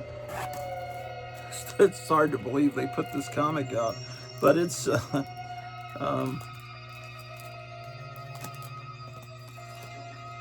there was Neil Adams drew a parody of a Marvel comic in National Lampoon, and he did several parodies in that series. It was called Son of God, and it was, well, Jesus as a superhero, and they did that about a year before. I think that the people at Marvel were clearly reading National Lampoon and came up with the idea of doing Son of Satan based on that Son of God comic. Here's a Spectre. I think this was a direct distributed comic. I haven't had much sleep either, man. They put this out. This is direct distributed comic, and it's all really nice paper. It was reprinting the controversial classic series by Michael Fleischer and Jim Aparo. These were early 70s and adventure comics, and Spectre, every issue winds up. I've got 4 copies. Here's one that's not bagged, but see, it's got a wraparound cover, and you know, the criminals met horrible fates. Their hands melted, they were cut in half by scissors, they turned to glass and shattered. It was very violent. The bad guys met horrible fates. That's what the comic looked like. Adventure comics. I think for a while they called it Weird Adventure Comics. The guy melted. Anyway, it's a 4-issue miniseries that reprinted from 1988. That reprinted the cool Spectre comics.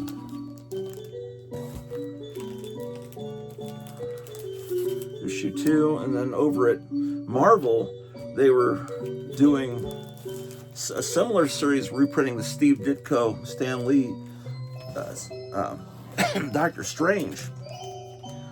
So, this is issue 3.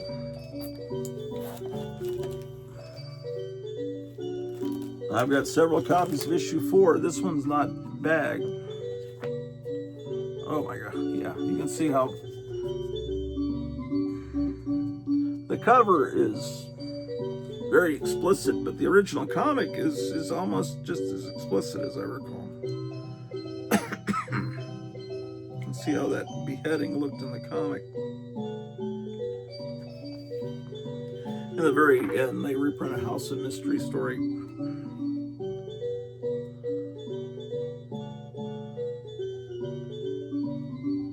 Yeah, they don't show it as explicitly, but they do show his head bouncing. Look at that. Ah! Yeah, man.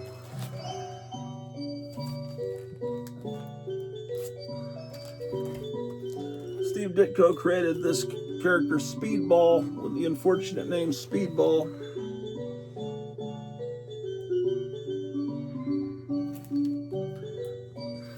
That's what killed John Belushi.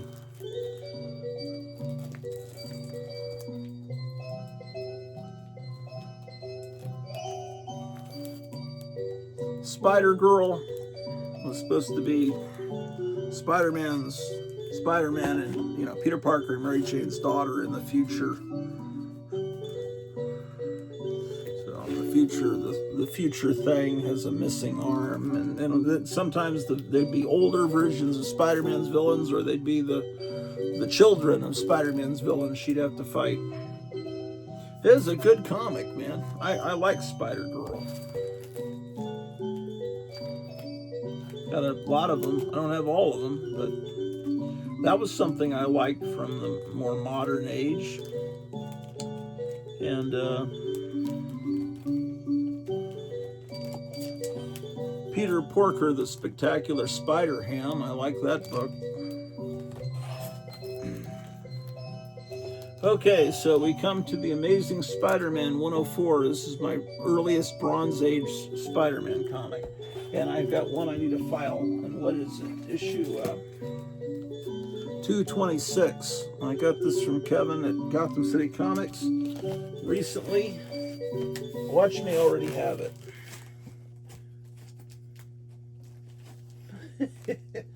I already have it. It's all right. It's okay. It's all right. It's okay. So I have 226. I have it. It's direct distributed one. This is a newsstand one. Not the.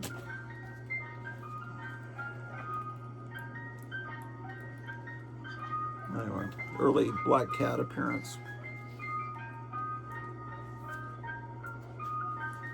Oh, on sale now is that issue there. Or what? No, that's an issue of Marvel. Oh, that's an issue of, must be Marvel Tales reprinting Amazing Fantasy 15. I thought it was the issue with the black suit, but that couldn't have been out on this.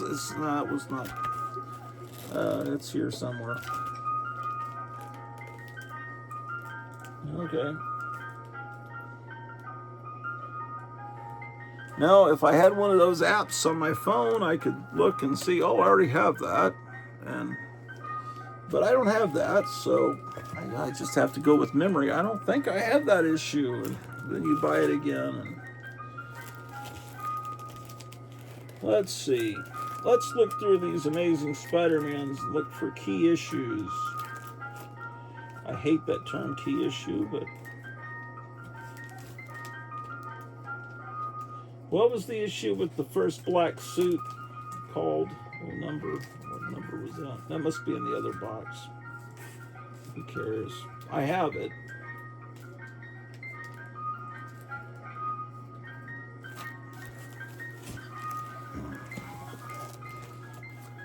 Okay, here's 106. 107. I wonder if David Wilcock's still on downstairs. I'm starting to get tired of this. 109. Then I don't have anything until 117. I guess I need to fill in that. 121, it's fake. It's a facsimile. There's another facsimile. A fake 122. A real 124. This is the one they turn into a power record. 125. This is getting into my era. In fact, this is the first Spider-Man issue of Amazing Spider-Man I owned. Before this, the only Spider-Man comic I had was an issue of Marvel Team Up where he's fighting Werewolf by Night. And this one was bought for me by my mother when I was homesick. She would always buy like 3 comics that she chose randomly when I got sick. And it might have been that same time she got a copy of Man-Thing #1. And then later on, I was sick and she bought Hulk 180 with the first Wolverine. So she had a good sense, 6th sense of what to pick up. There's 128. And 129, this is a facsimile of the first issue with the Punisher. 131, another 131, and 132. But see, she bought that, but I wasn't into the Marvel superheroes at that point. But then, when I got the Marvel Treasury Edition with the Fantastic Four, that made me go back and read that Spider-Man she bought me. And then I started buying Spider-Man. But the time is passing, see, or another copy, 132. And then, okay, so this is when I actually went out and bought this one on my own. So this is 136. This is the first issue of Amazing Spider-Man I actually purchased. And it had been how many months since she bought 129? No, not 129. Which was the one? 127 was the one she bought me. This is my childhood copy. And then 9 issues later, I come back and realize my mom made a wise decision.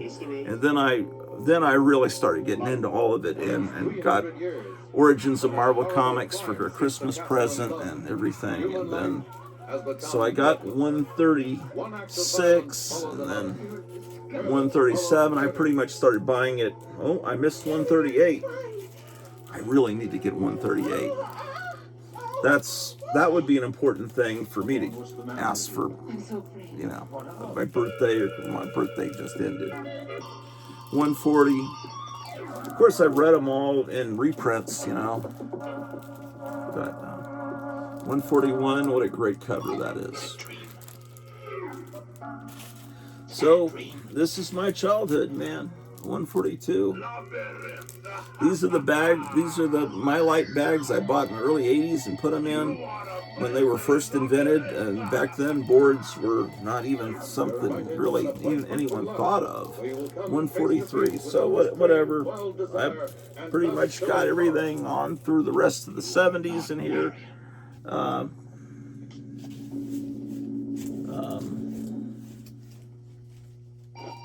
Yeah.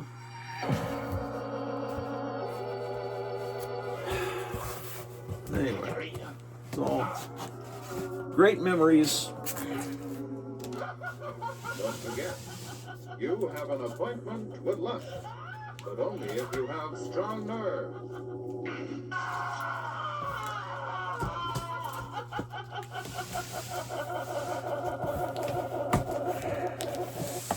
Memories, like the corners of your mind, misty watercolored memories of the way we were. The way we were in 3rd and 4th grade. All the wonderful things that we would see in our future.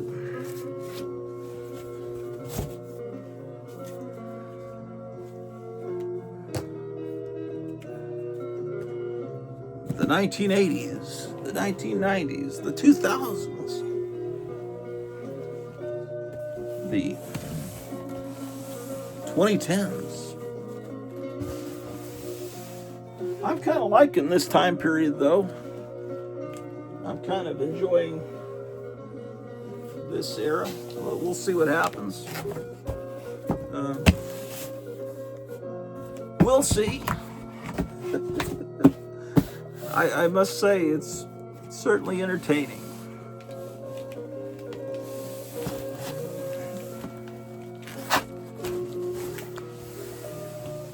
Well, I've got some clothes in the washing machine downstairs I need to put in the dryer.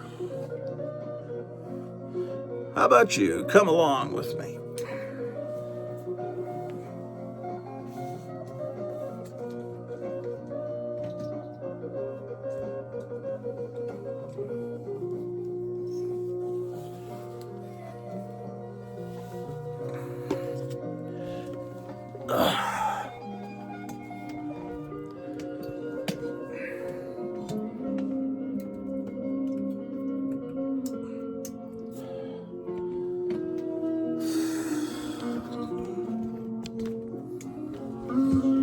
Turn off all the lights. It's starting to look better up here, I think. The old comic book room. Shit! Just knocked the lamp over.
Okay. Well, how about that? Drew is hanging out over here. What are you doing, Drew the dog? You're hanging out up here.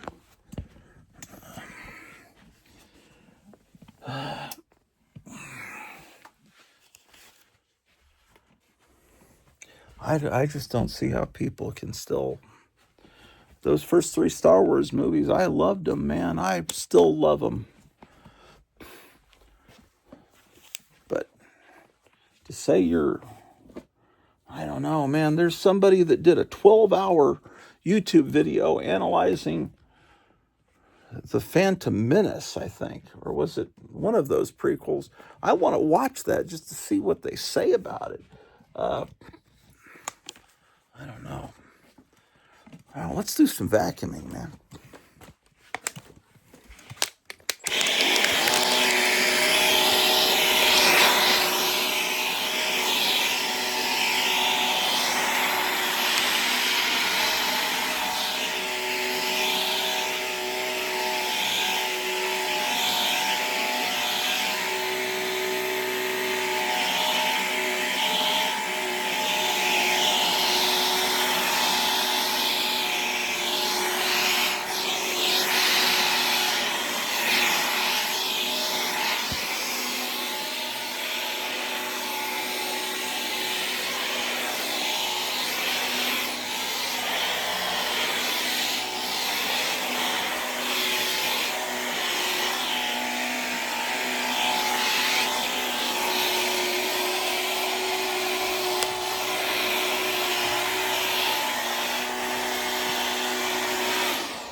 Oh, I gotta empty it.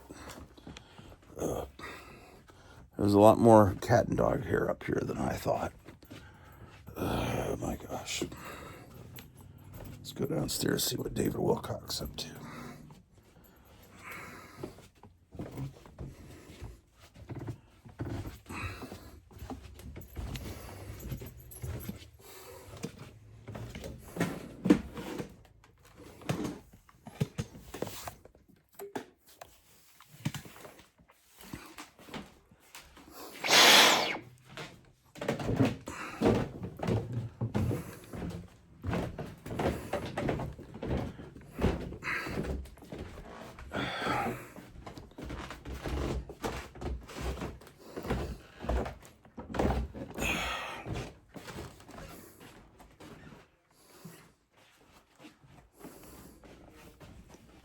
He's still going, man.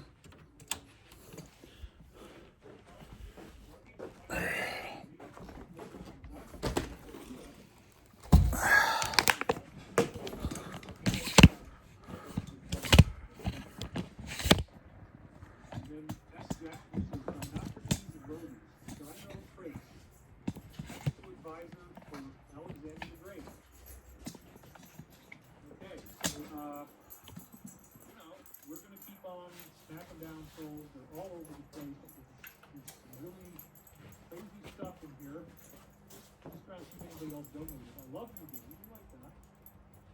Let's see. It's been a while. I guess I caught the latest ones. David Cameron. He's been going almost 4 hours. Like, I'm on the air for like 4 or 5 hours. If I occasionally screw up my camera angle, I'm sorry. But anyway, let's keep on going. This is some really, really cool shit. So, my character gets Anyway, if you watched this far, if you want to say happy birthday to my wife down in the comments, that would be really great. She would appreciate it. Michael calls them virals. So this is talking about the plagues they've unleashed on us, flying reptilians again, the trolling, the death threats, the lawsuits, all the stuff I've been going through. And we're all going through it together. Then we were in the bathroom. I saw this guy taking a leak. This is not Ezra, this is somebody else. And it represents these DS guys, these politicians. I noticed how large his equipment was. This was still supposed to be within the video game that he and I were both playing. You meet this character. As I went to the bathroom, I noticed that I had something larger than usual as well. Well, this is a veiled embarrassing reference to the abuses that are being stopped as these people are arrested and interrupted. And again, Michael's very subtle, he never goes on the nose. Because of how crazy everything was, I asked this guy how we should be playing the game. The surprising answer was, do not open up all of the chambers on every level. Instead, figure out what you need to do with each level, and when it was done, you leave it behind. And so again, they're going through 14,000 terabytes of data from this one guy, 1,000 agents. They're probably not going to be able to do it fast enough. And so in Hollywood, we have this saying, which is, the best is the enemy of the good. What that means is that if you work really, really hard to do your very best job, then it's going to take too long, and you're going to miss the deadline. And so the best is the enemy of the good. If you do a good job and you're a great artist, then everybody thinks it's great, but you actually spend a lot less time on it as well. So anyway, let's go back to that. So yeah, that might be Michael telling them, we don't have to get everybody in every video. Let's just do a good enough job. You don't need to open up all the chambers. And maybe they'll listen to that. That might mean it happens faster. Trying to open all of the doors was an enormous risk that they did not want me to take in the video game. There were many, many bats, though, and my dream voice just referred to them as virals. Isn't that interesting? So we're talking about inoculations, we're talking about illnesses, all that stuff. And this is further proof that bats symbolize them wanting to kill people, in this case, intentionally doing it by the billions. So that's what the bats really mean. And the world nearly got destroyed. We barely made it. Also, trolls want their personalities to go viral by attacking people who are famous, and the bats also symbolize it. Okay, I've cleaned it out. The idea was to walk through and explore the doors that were already open. And then at some point, as I was doing this, I achieved ascension. I turned into a light body. Just like that. I mean, it's incredible. And so Michael is telling us that the work that Ezra and the Alliance are doing to arrest this group will directly create our ascension. What a fascinating twist for the dream to take. I mean, it's honestly, like, the stuff that happened this week has completely, like, reinvigorated me, and I'm like, wow, this is all true. This is all really going to happen. I'm not being played by anybody, and I'm very inspired to keep doing this work. Because wow, wow, wow. I ascended right as they're opening up these chambers. My ascension got all the lights to come on in the first place, and I had just spoken last Sunday. I did a very quick unsealing of this on the 9th of April. And the lights had flickered in a store I was in when I said to the lady that I'm actually doing magic. Which again, in Law of One terms, just means the alteration of consciousness to produce paranormal phenomena. deliberate alteration of consciousness to produce paranormal phenomena, which could include, the voice of God speaking to you like this. When I came out of the game, I was glad that it was finally all over. That represents all of us, right, as this arrest happens. And now I realized I was home. The world is going to become like a home again. Lynn wanted me to go back to Schenectady with him. It was getting really late. I wasn't sure it was a good idea. I thought I knew where we parked. We went out the front door of my house, which is very strange. And again, the pyramid, you go in through the front door that accesses the labyrinth, is portrayed here.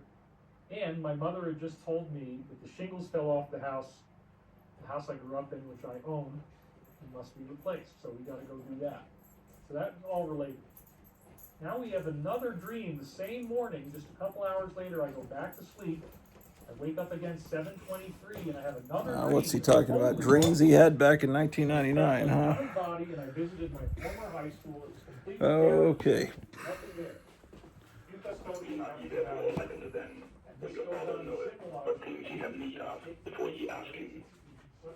After this manner therefore pray ye, Our Father, which art in heaven, hallowed be thy name. Thy kingdom come, thy will be done in earth as it is in heaven. Give us this day our daily bread, and forgive us our debts as we forgive our debtors. And lead us not into temptation, but deliver us from evil.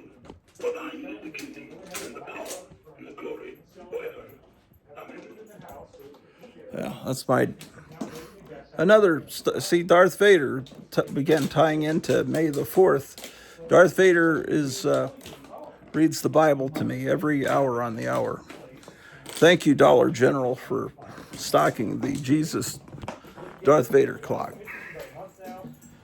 Okay.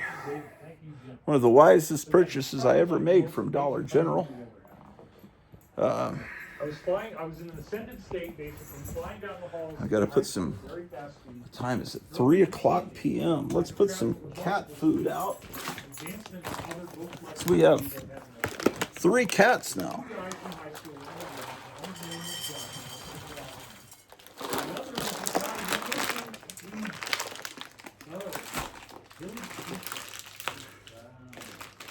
This is going to symbolize the DS, you guys. Because you know what that's prophetic of. It says it right there. Okay. I discovered the pizza guy in the abandoned school, and it mirrors the abandoned Congress building that we see in the next section. So these guys represent people in this group who cannot see the truth yet. And they're hanging around in this empty building. Oh, boy. Associated with pizza. They were both watching TV. I was aware that I had dreaming abilities. I projected myself through the looking glass. Sunday.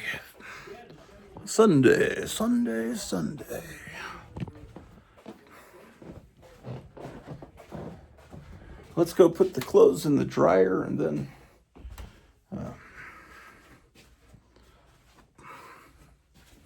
we filed, about 4 or 5 comics today. That was pretty impressive, and we managed to mow the lawn, and I don't remember what else, other things we did, but we fed the cats. And some other things that you didn't see that happened before. Look at this back there. You can see the outline of the original washing machine that used to be down here when it used to be those rounded 1930s ones, How about that, man?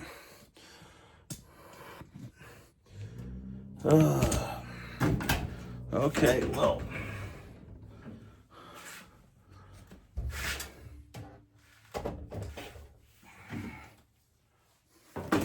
These clothes are still sopping wet because there's some way to put them on a spin cycle, and the thing's not centered, man. I don't know what I'm even doing. Horrible.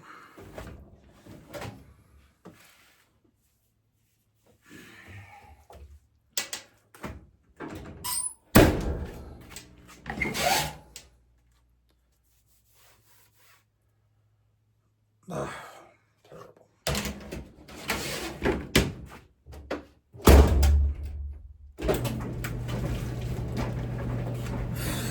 Well,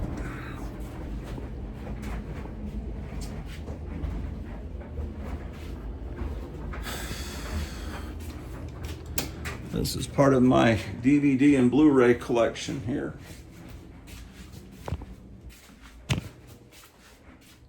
Part of it. And Gary was asking, he said, I haven't seen your other pinball machines. I said, I very rarely go down in the basement on the show. But I've got an arcade I'm setting up down here. And these are 60s machines. And these over here, well, this one's 1940s, but 50s machines. That's a Kennedy era machine there. And so that's, let's look at some Star Wars stuff down here. Oh, I have left the light on down here, man. I thought that was the sun going through. Okay, well.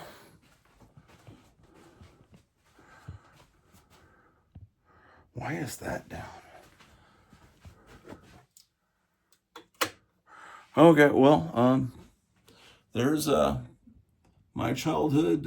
That was the only original Star Wars ship that I got. And there's the box it came in. And I got the electronic battle command. And then the Starbird isn't Star Wars, but it sure was cool. Any other Star Wars stuff around here, man? I don't know. Probably. But,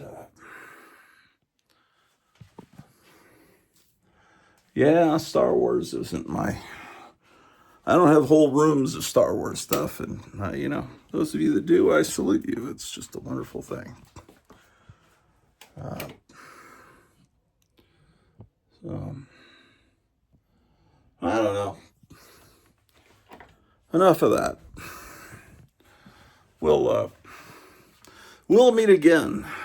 Don't know where, don't know when, but I know we'll meet again some sunny day. Keep smiling through, just like we used to do. Till the dark clouds chase the blue clouds away. No, the blue clouds, white clouds chase the blue clouds. The white clouds chase the dark clouds. Yeah, well, anyway. Yeah, so something like that. Oh, yeah, man. I'll talk to you guys later. I'm sick of you guys. Man, get the hell out of here, you scumbags. Let me unplug this so I can get you off this. Goodbye.